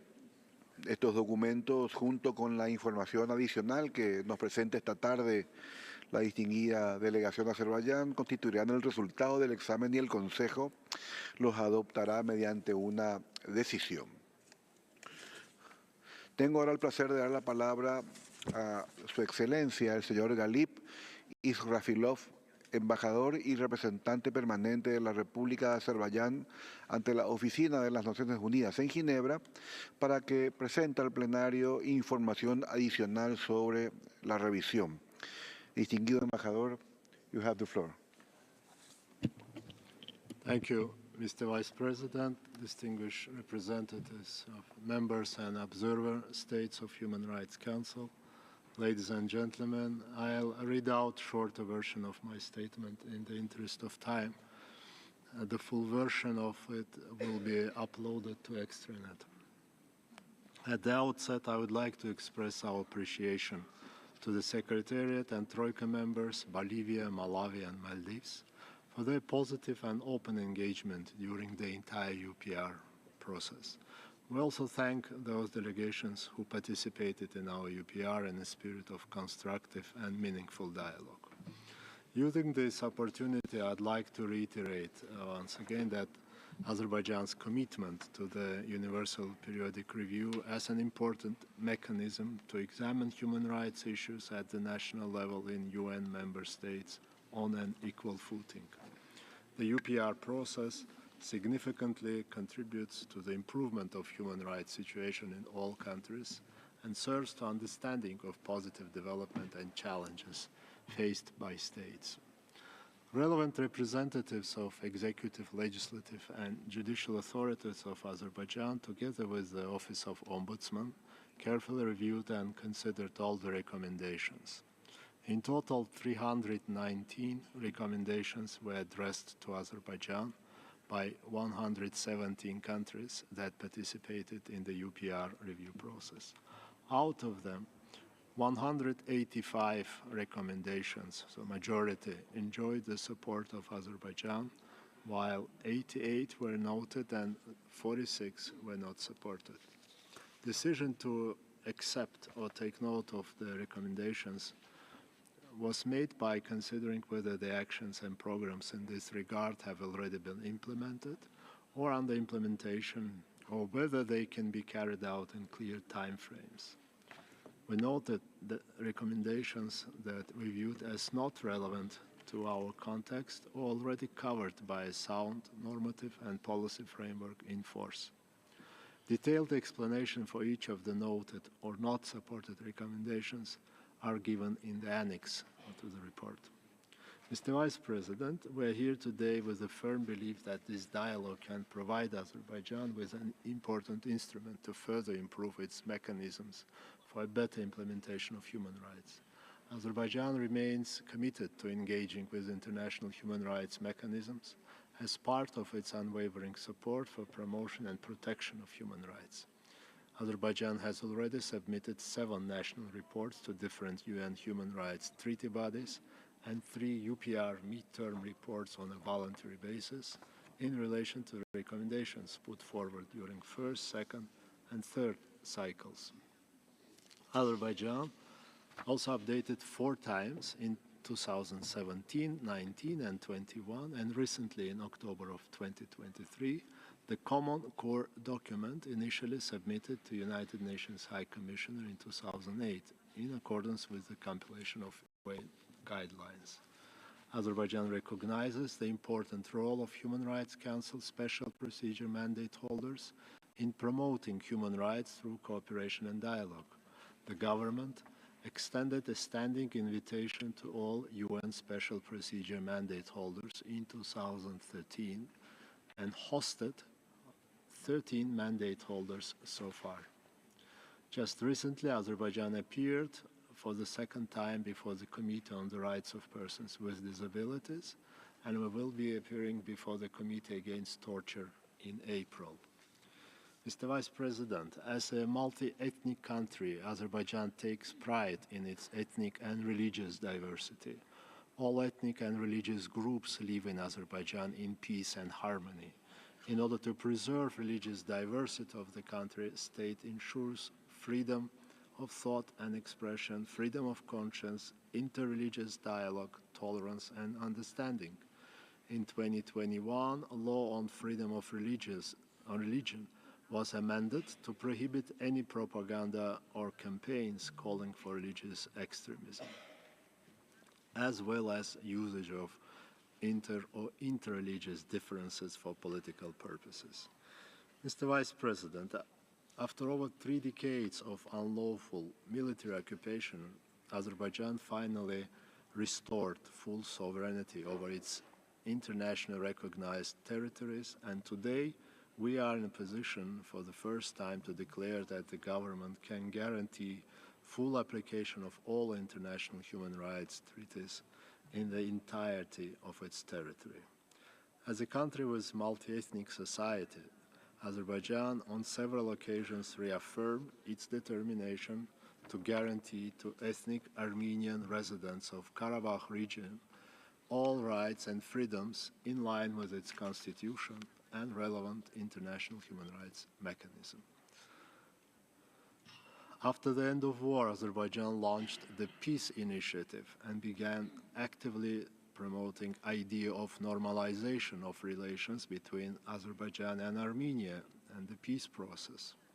Azerbaijan started large-scale restoration and reconstruction works across the liberated territories, launched implementation of the Great Return Program and socio-economic development strategy of Republic of Azerbaijan for years 22-26.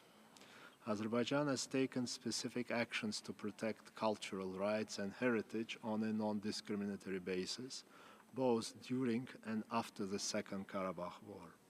Azerbaijan has always been and will continue to be firmly committed to promoting and protecting human rights, including cultural rights and preservation of cultural heritage on an equal basis. Therefore, we have been working to identify and rectify damage that was done during the 30 years of occupation of our territories, undertaking massive recovery and reconstruction efforts. Instructions have been issued for operators engaged in such reconstruction activities on the ground to minimize risk of damage to cultural heritage sites. Government takes necessary measures to protect cultural monuments in Karabakh, including through putting them under the protection of law enforcement bodies.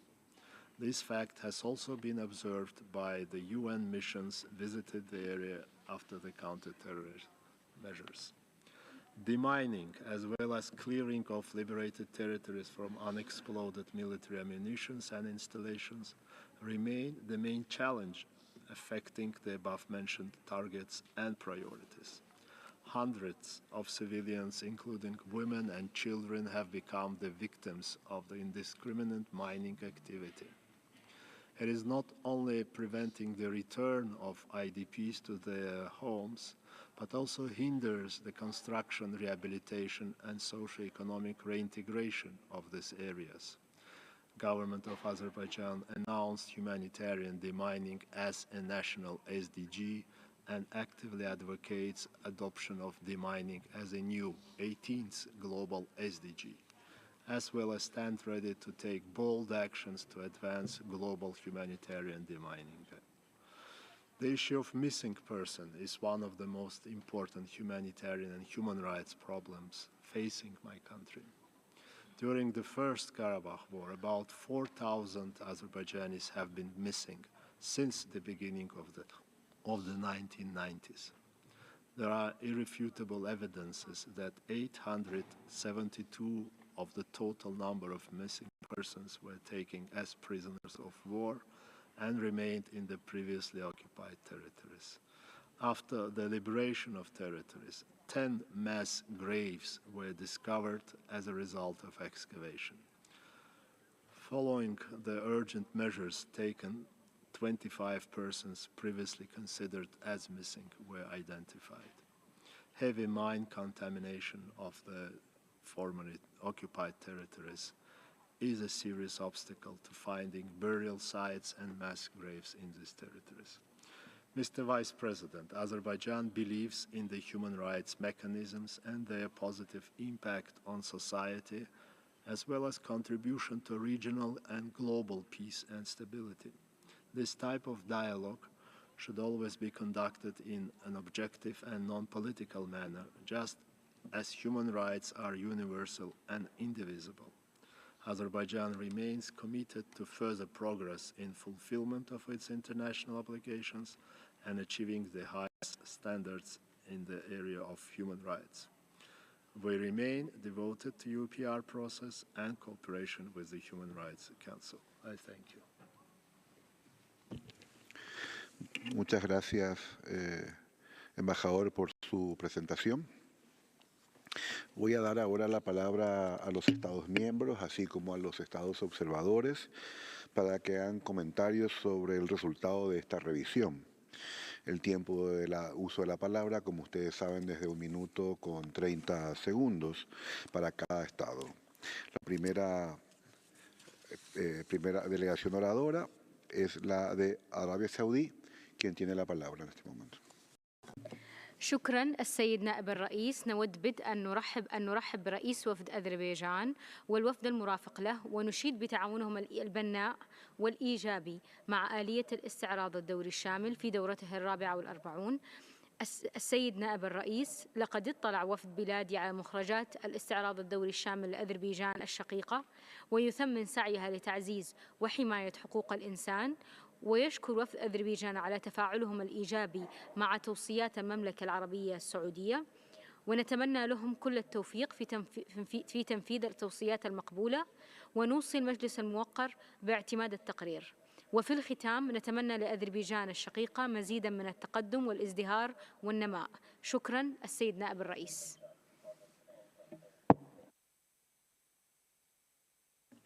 Gracias. Tiene la palabra la delegación de Sierra Leona.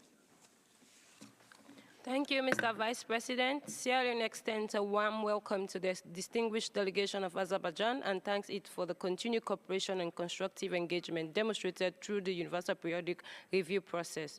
We commend Azerbaijan for its efforts in developing and implementing national action plans, strategies, state programs to combat domestic violence, promote gender equality, and protect children. We also welcome Azerbaijan's commitment to upholding fair trials, due process rights, as well as its efforts to implement European rulings and recommendations on freedom of expression, association, and peaceful assembly. While we acknowledge Azerbaijan's support for certain recommendations, we regret its decision not to support our delegation's proposal to decriminalize defamation and libel. Sierra Leone recognizes the importance of UPR process in facilitating advancement of human rights as highlighted by Azerbaijan. In this spirit, we trust that Azerbaijan will carefully consider the recommendation made by our delegation during this review period. We express our sincere wish for Azerbaijan's success in implementing the UPR recommendation and assure you of our full support for the consensual adoption of Azerbaijan's UPR outcome. I thank you, Mr. Vice President. Muchas gracias. Tiene la palabra la delegación de Singapur. Thank you, Mr. Vice President. Singapore congratulates the delegation of Azerbaijan on its successful 4th Universal Periodic Review. We commend Azerbaijan for their constructive engagement with the UPR process and their careful consideration of the various recommendations put forward by delegations. We are pleased that both our recommendations enjoy the support of Azerbaijan. First, to continue its efforts in strengthening the fight against corruption. Second, to continue its efforts to prevent gender discrimination and improve employment opportunities for women. We encourage Azerbaijan to continue its efforts to ensure the promotion and protection of human rights of its people in a manner best suited to its national context and circumstances. Singapore supports the adoption of the Working Group's report on Azerbaijan's UPR. Thank you. Gracias. Le cedo la palabra a la delegación de Sri Lanka.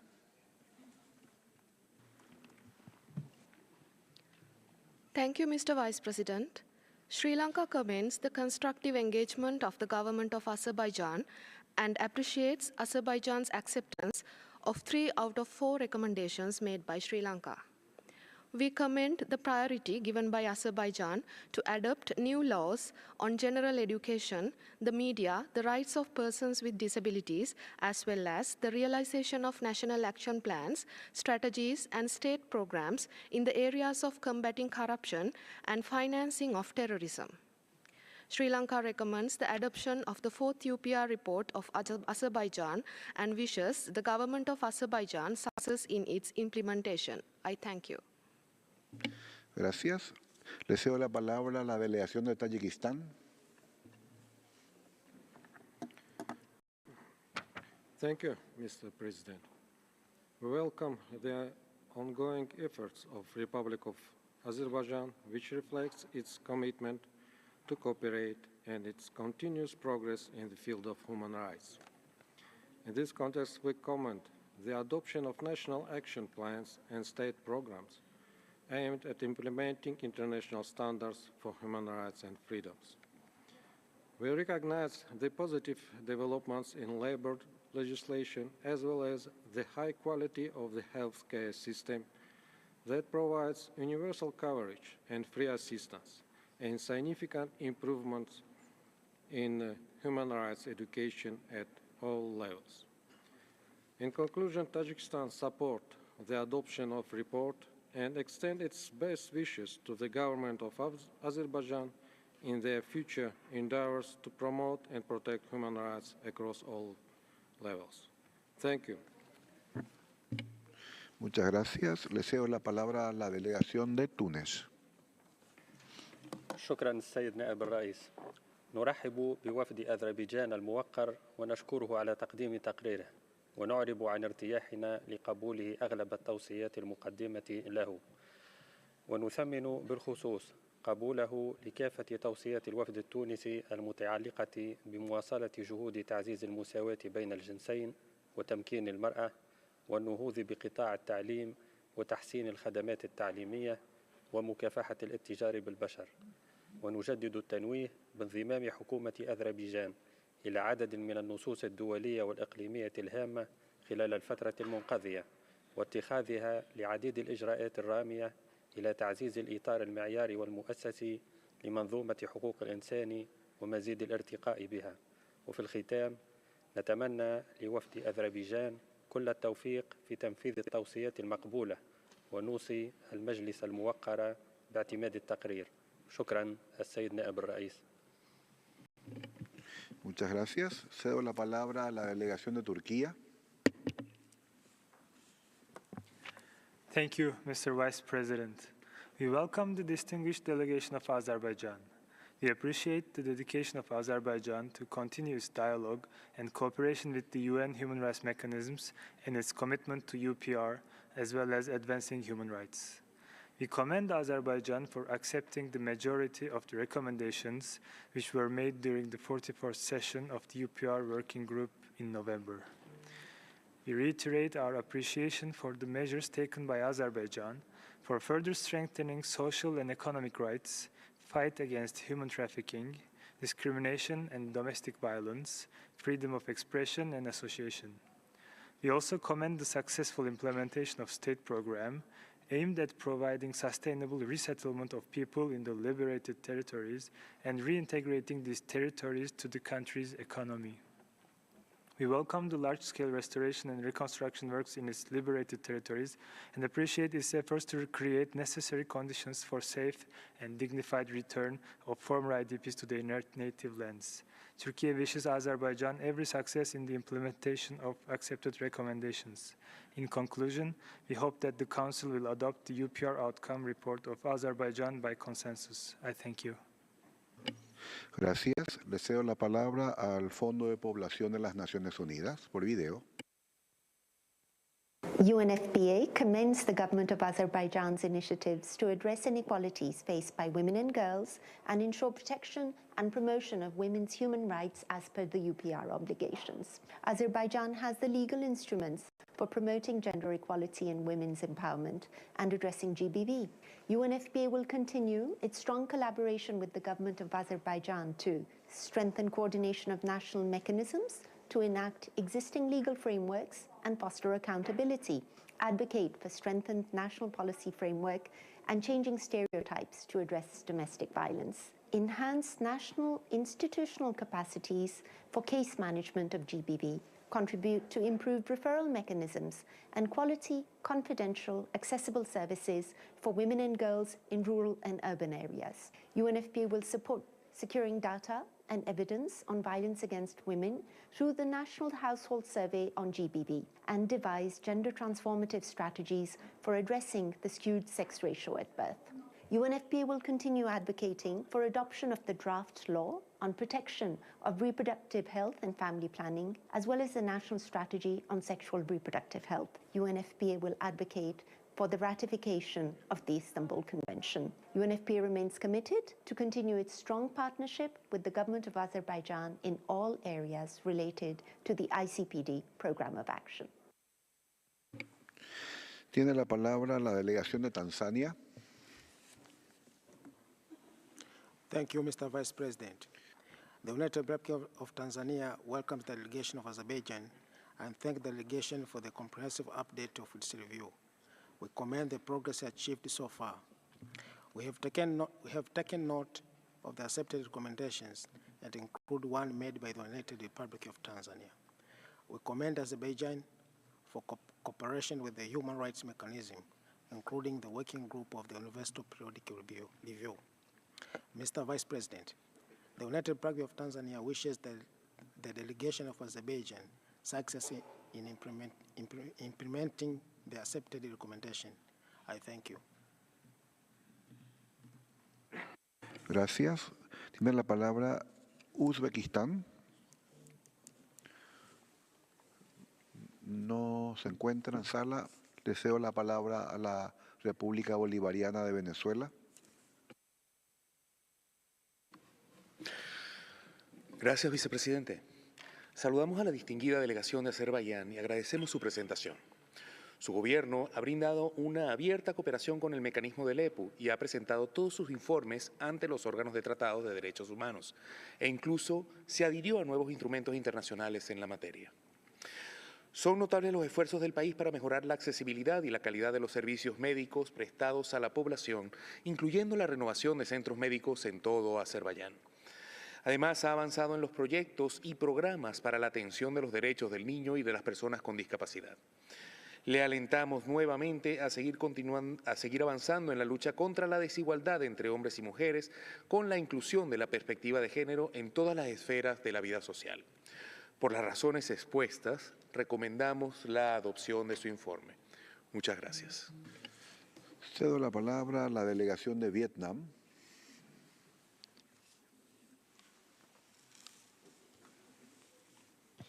Mr. Vice President, Vietnam warmly welcomes the delegation of Azerbaijan to the adoption of the final UPR outcomes. Vietnam takes note with satisfaction Azerbaijan's commendable efforts in establishing the necessary legal, policy, and institutional frameworks to safeguard human rights in the context of promoting sustainable development and facing climate change. Vietnam is pleased to note Azerbaijan's acceptance of the majority of the recommendations it received during the fourth UPR cycle and welcomes Azerbaijan's strong efforts to further strengthen measures to advance the promotion and protection of human rights. Vietnam extends its best wishes to Azerbaijan for the successful implementation of the accepted recommendations. Thank you. Gracias. Cedo la palabra a la delegación de Zimbabue.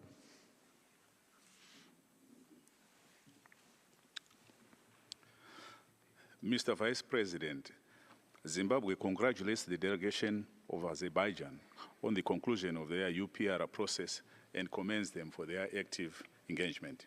We appreciate Azerbaijan's acceptance of the 4 recommendations put forward by Zimbabwe among the 185 that enjoyed the support of the country. We recommend the adoption of Azerbaijan's outcome report and applaud the country's commitment towards the promotion and protection of the human rights of its citizens, including through continued engagement under the UPR process. We wish Azerbaijan success in implementing the accepted recommendations and encourage further consideration of other recommendations for the strengthening of its national human rights agenda. I thank you, Mr. Vice President. Gracias. Cedo la palabra a la delegación de Argelia. شكرا سيدي النائب الرئيس. يرحب وفد بلادي بوفد أذربيجان الموقر ويشكره على المعلومات الإضافية المقدمة، ونثمن تعاون أذربيجان مع آليات مجلس حقوق الإنسان، كما نجدد الترحيب بجهودها في إطار خطة العمل الوطنية في مكافحة الاتجار بالبشر، إضافة إلى مساعيها لتحسين حماية الأطفال الذين يعيشون في أوضاع هشاشة. هذا ويثمن وفد الجزائر قبول أذربيجان للعديد من توصيات عملية المراجعة الشاملة، لا سيما التوصيات المقدمة من بلادي بخصوص مواصلة الجهود لمكافحة الاتجار بالبشر وتوفير الحماية والدعم لضحايا الاتجار وخاصة الأطفال، وكذا مواصلة الجهود لتحسين جودة التعليم في المدارس العامة مع السعي لتحقيق أهداف التنمية المستدامة. في الأخير يوصي وفد بلاد المجلس الموقر باعتماد تقرير مجموعة العمل المعنية بالاستعراض الدوري الشامل لأذربيجان، ونتمنى لها التوفيق في تنفيذ التوصيات التي قبلتها، وشكرا. Gracias. Cedo la palabra a la delegación de Armenia.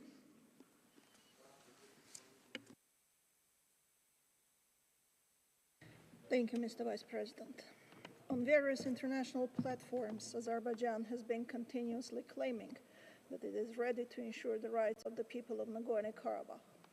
However, once faced with specific recommendations to this end, pronounced by a number of states at the UPR review session, Azerbaijan declined to support them.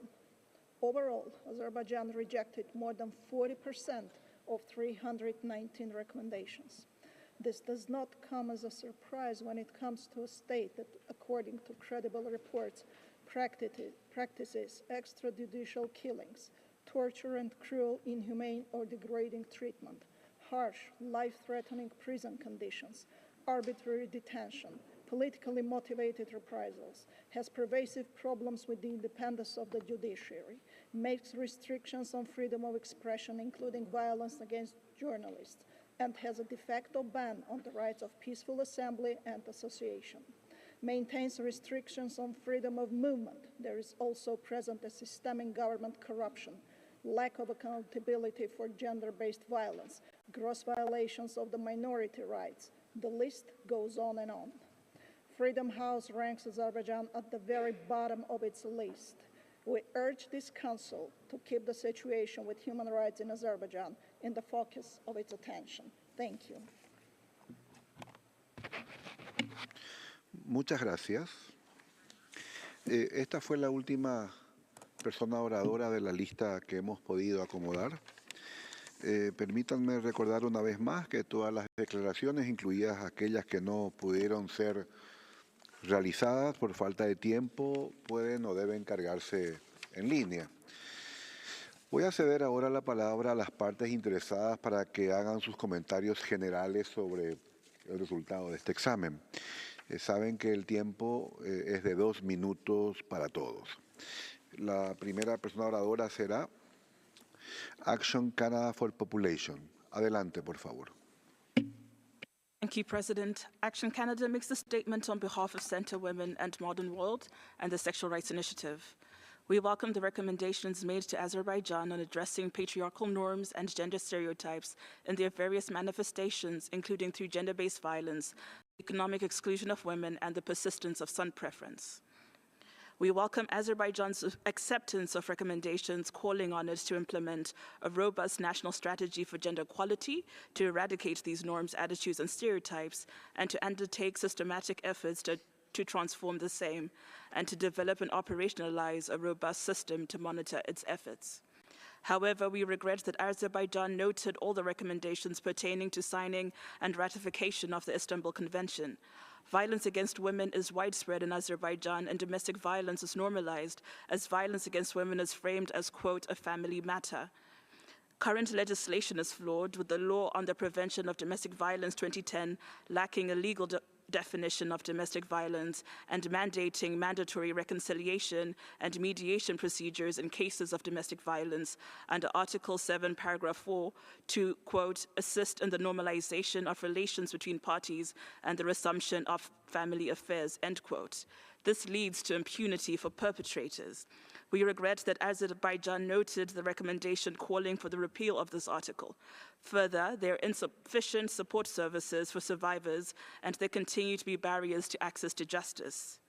We call on Azerbaijan to firstly amend the law on the prevention of domestic violence to define domestic violence, and secondly, repeal Article 7, Paragraph 4 of the law on the prevention of domestic violence and remove the mandatory mediation and reconciliation requirement. Thank you, President. Gracias. Cedo la palabra a Movimiento contra el Racismo y por la Amistad. I thank you, Mr. Vice President. With reference to our written statement NGO/344, we reiterate our deepest concern about the ethnic cleansing that took place in Nagorno-Karabakh in September 2023 against the Armenian population and the war crimes and crimes against humanity that occurred, including torture and enforced disappearance, which cannot enjoy impunity. In this context, we also express our deepest concern about the religious hatred against Christian communities and the destruction of Armenian cultural heritage. Dissident voices in Azerbaijan are severely targeted and repressed. We are particularly concerned about the serious violations of the right to privacy through the use of Pegasus spyware by the Azerbaijani authorities. Freedom of opinion and expression, as well as freedom of peaceful assembly and association, are severely limited and devoted only to pro-governmental organizations. Similarly, journalists and media outlets do not enjoy the so-called safe and enabling environment. Since November 2023, in anticipation of the early presidential elections held last month, the Azerbaijani authorities have unleashed a wave of arbitrary arrests of journalists investigating corruption cases linked to the massacre in Nagorno-Karabakh and the affairs of President Aliyev's family. We call upon the Azerbaijani government to, 1, ensure freedom of expression and freedom of association, as well as the independence of the judiciary. 2, abide to international human rights and humanitarian law rules. 3, investigate the fate of missing Armenians and enforced disappearances.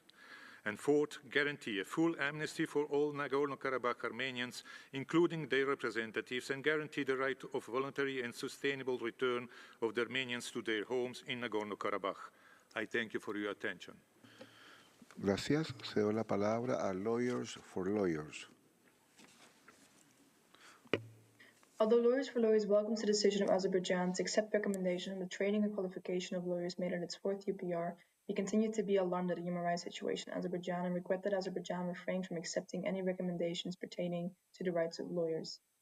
Access to legal services provided by an independent legal profession is fundamental to the rule of law and an effectively functioning justice system. Lawyers must be able to work independently without fear of harassment, intimidation, or improper interference. In Azerbaijan, lawyers working on sensitive cases are subjected to attempts by investigative authorities to harass and disrupt their work. Lawyers face threats, intimidation, and physical attacks in connection with their legitimate work. In addition, some lawyers are subjected to criminal or disciplinary proceedings related to their professional legal duties, often based on vague or unsupported claims, which result in disbarment or imprisonment. The unlawful use of surveillance software to target lawyers and other human rights defenders also remains of great concern and violates lawyer-client confidentiality as well as other human rights such as the right to privacy and the right to a fair trial.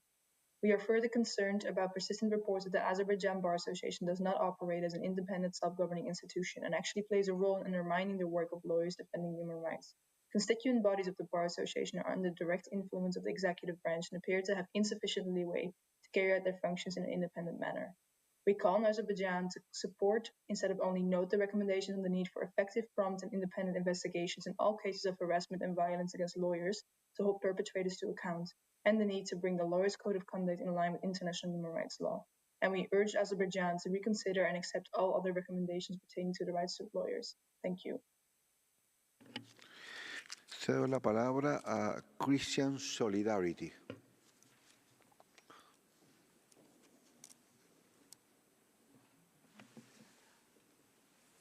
No está en sala. Cedo la palabra a Instituto por los Derechos Humanos.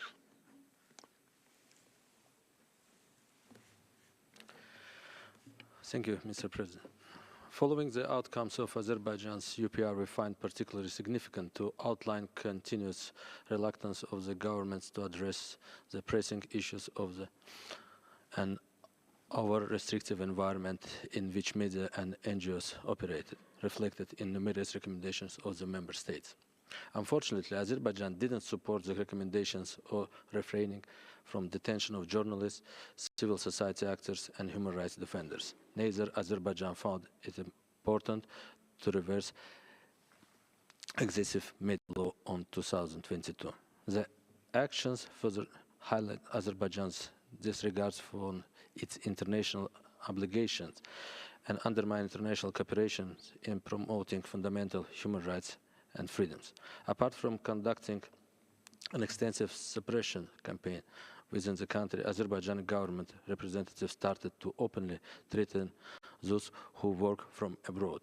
Recently, during the plenary discussions in Azerbaijani parliament, the member of Azerbaijani parliament, Zahid Oruch, targeted a famous exiled journalist, Sevinç Osman Gazi, claiming that the people like her and other critics in exile, and I cite, should be declared open targets for neutralization by all means. These actions demonstrate a blatant escalation of intimidation tactics aimed at silencing opponents of the regime. While the numbers of political prisoners in the country has exceeded the mark of 250 individuals, we are highly concerned about the openness and inclusivity of the upcoming COP29 that will happen in Baku in November 2024. The climate, environmental, and human rights impact and effective oil and gas productions in the regions raise a significant concern of the country's determinations to ensure Muchas the gracias well-being. por su declaración. Se dará la palabra a Human Rights House Foundation. Thank you, Vice President. Since Azerbaijan's review under the UPR process in November just a few months ago, the situation on the ground in Azerbaijan has dramatically deteriorated, including with many politically motivated detentions and charges against journalists and human rights defenders. The timing of these actions is particularly concerning as Azerbaijan prepares to host the 2024 UN Climate Change Conference in November. Azerbaijan must provide concrete assurances that international civil society who visit Baku in November, as well as local civil society, will be able to freely participate in COP29. The latest crackdown comes with Azerbaijan now holding over 230 political prisoners. One of the most high-profile prisoners, an activist, academic, and politician, Gubad Abedoglu, is also being denied vital medical care. We call on Azerbaijan to release Dr. Gubad and all other political prisoners. Azerbaijan's previous commitments made through the UPR on freedom of assembly, association, and expression have not translated into improvements on the ground. Azerbaijan must remove the necessity for prior authorization of assemblies, which has amounted to a de facto ban on sizable gatherings, and should implement training for law enforcement on the principles of proportionality and necessity. Furthermore, journalists face continuous threats. Over a dozen journalists have been imprisoned on spurious charges, and restricted laws continue to silence dissent. We call on Azerbaijan to heed many UPR recommendations calling for the safeguarding of freedom of expression, to desist from the persecution of media outlets and media professionals, to release those unjustly detained and revise its legislation. The UPR framework does provide a roadmap for Azerbaijan to address these issues. Azerbaijan must undertake reforms that reflect the UPR recommendations, ensuring that all citizens are able to enjoy their fundamental rights and freedoms. I thank you. Gracias. Cedo la palabra a International Lesbian and Gay Association.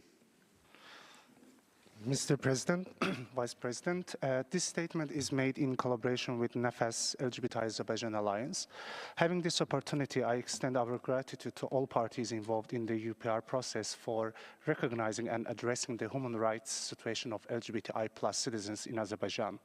While it is disheartening that the recommendations that are inviting for necessary legislative and policy measures to respect, protect, and fulfill the human rights of LGBTI+ citizens in Azerbaijan were only noted, we are firm in our belief that acknowledging and hearing our voices does not hinge solely on the acceptance of specific recommendations. We acknowledge that geopolitical considerations may have played a critical role in having this outcome.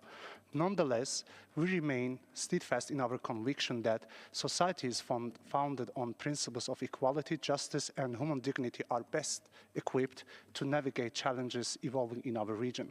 Echoing the sentiments expressed in this chamber 5 years ago, I implore our delegation once more.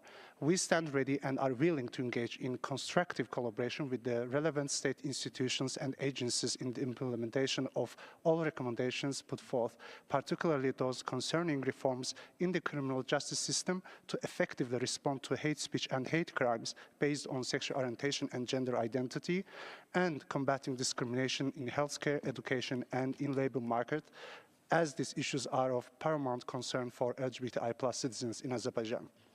His Excellency Galip Israfilov's comment regarding the noted recommendations give hope. Therefore, let us view this moment as an opportunity to foster mutual understanding and cooperation. Together we can forge a society where the rights of all citizens are upheld and the richness of our society diversity is celebrated. I thank you. Muchas gracias. Por video, Matt for Peace. Thank you, Mr. President. Matt thanks Azerbaijan for discussing 319 recommendations presented to it in the fourth cycle of the Universal Periodic Review mechanism. However, Matt regrets that the discussion process didn't include civil society and independent non-governmental organizations. Mr. President, Matt is deeply concerned about the testimonies it has seen during the year 2023 related to the use of Pegasus spyware to hack the mobile phones and computers of a number of independent journalists. Azerbaijan is also using its control over internet and communication services and personal data in order to harass and intimidate women human rights defenders. On the 20th of November 2023, the Azerbaijani authorities arrested 6 journalists and placed them in the pre-trial detention for a period ranging between 3 and 4 months on charges of illegally bringing money into the country.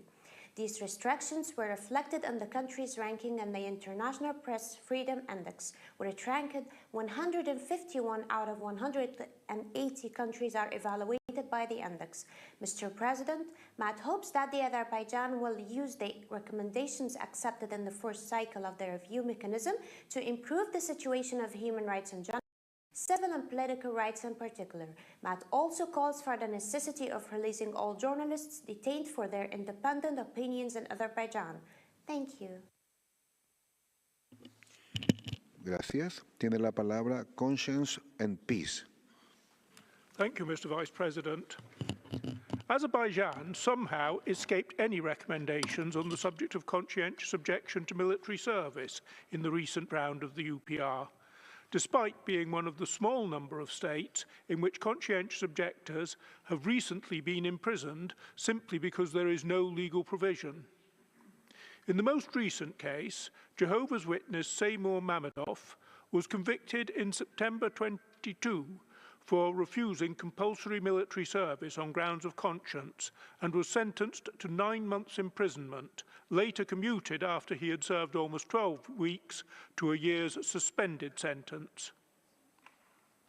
In its latest report on Azerbaijan last year, the Council of Europe's European Commission Against Racism and Intolerance expressed its continuing concern over the situation of conscientious objectors, noting that no further steps had been taken since its previous report in 2019. In response, Azerbaijan stated, a working group has been established in the Parliament for the purpose of drafting the law on alternative service. This information was repeated in the action plan submitted in autumn 2023 to the Committee of Ministers of the Council of Europe towards the implementation of a 2019 judgment of the European Court of Human Rights. It was in 2001 that Azerbaijan first undertook, as part of the accession criteria to the Council of Europe, to promulgate legislation for alternative service for conscientious objectors within 3 years. While welcoming the latest hint of action, Conscience and Peace Tax International now looks forward to news of rather more rapid progress. Thank you. Muchas gracias. Legal Analysis and Research for Video. I wish to underscore the critical role that quality digital public services play in ensuring good governance by enhancing accessibility, efficiency, transparency. In the delivery of social security benefits and support, these services significantly contribute to promoting the well-being and dignity of citizens. One key aspect is the provision of timely and accurate information, both online and offline, regarding public services to individuals and stakeholders, including civil society organizations. I'm pleased to highlight the exemplary achievement of the ASAN service, Azerbaijan's public service delivery halls, which was honored with the United Nations Public Service Award.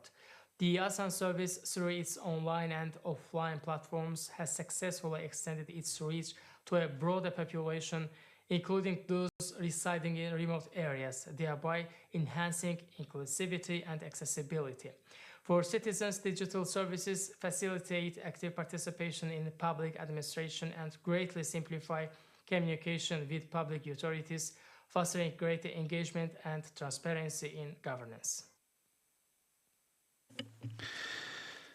Tiene la palabra Institute for Reporters' Freedoms. Thank you, Mr. President.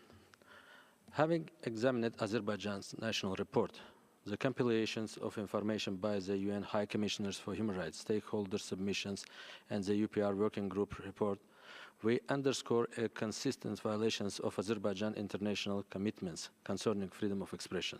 Despite the raised alarms of the countries about limitation on expression, association, assembly, and politically motivated imprisonment, Azerbaijan continues to face significant challenges in upholding the rights of journalists, bloggers, and human rights activists. A significant crackdown on journalists and media workers continued from November 2023 to March 2024. Among the 280 political prisoners in the country, there are at least 30 journalists and bloggers.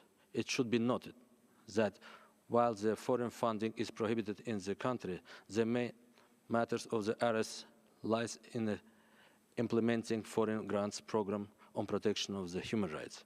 We would like to advocate for inclusion of an impartial estimate of the situation with the freedom of expression and political persecution in the country. We call for immediate and unconditional release of all public and political activists, journalists, bloggers, and human rights defenders detained on politically motivated charges ahead COP29. We call for release all our colleagues, namely brave investigative journalists who is exposed to corruptions like Hafiz Babali and many others. We call to release all prisoners of conscience ahead COP29 in Azerbaijan, which is supposed to happen in this November. And we call to all member states, always mentioned and highlight during their negotiation with the Azerbaijani government ahead COP29. And thank you, Mr. President. Muchas gracias. Distinguidos colegas, esta fue la última persona que pudimos acomodar en este segmento de la sesión. Antes de volver a dar la palabra a la delegación de Azerbaiyán para que formule sus observaciones finales, deseo señalar que, según la información facilitada por la Secretaría, de las 319 recomendaciones recibidas, 185 cuentan con el apoyo de Azerbaiyán y se toma nota de 134. Cedo entonces la palabra ahora al señor embajador para que realice sus observaciones finales. Adelante. Thank you, Mr. Vice President. And on behalf of the government of Azerbaijan, I wish to thank all the states and stakeholders participating in the consideration of Azerbaijan's fourth UPR outcome, including those states whose statements could not be delivered due to time constraint. We have taken good note of your comments, and we are grateful for continued interest and engagement towards strengthening the framework for protection of human rights in Azerbaijan. And I once again assure you of our commitment to full implementation of those recommendations that enjoy our support, as well as to the work of the Human Rights Council and all of its mechanisms. As for those critical statements which were voiced here today, in particular the delegation of Armenia, and as well as some of the NGOs which repetitively stated their points, I wish to stress that we will assess them based on their merits. And we are open for a dialogue with everyone, but which is meaningful, which is objective and target-oriented. Unfortunately, we are not having a luxury of entertaining ourselves with such populistic statements which were made here, which lack any evidence base and preposterous. And therefore we recommend those delegations and stakeholders who voiced their statements to stop purposefully discriminating against Azerbaijan, to adjust your expectations, and do not abuse HRC for your narrow political purposes. Mr. Vice President, I wish to thank you for your leadership and guidance of this process, marked by a spirit of cooperation. Also, I wish to express my gratitude to the UPR Troika, respected representatives of Bolivia, Malawi, and Maldives, who facilitated the review of UPR, as well as the UPR Secretariat for its valuable support throughout the process. I thank you. Agradezco a su excelencia el embajador Galip Israfilov esta presentación y la participación constructiva de Azerbaiyán a lo largo del proceso del EPU. Propongo entonces ahora que este Consejo adopte por la decisión sobre el resultado del examen periódico universal de Azerbaiyán, tal y como aparece el documento en la pantalla. No veo ninguna objeción. La decisión está adoptada.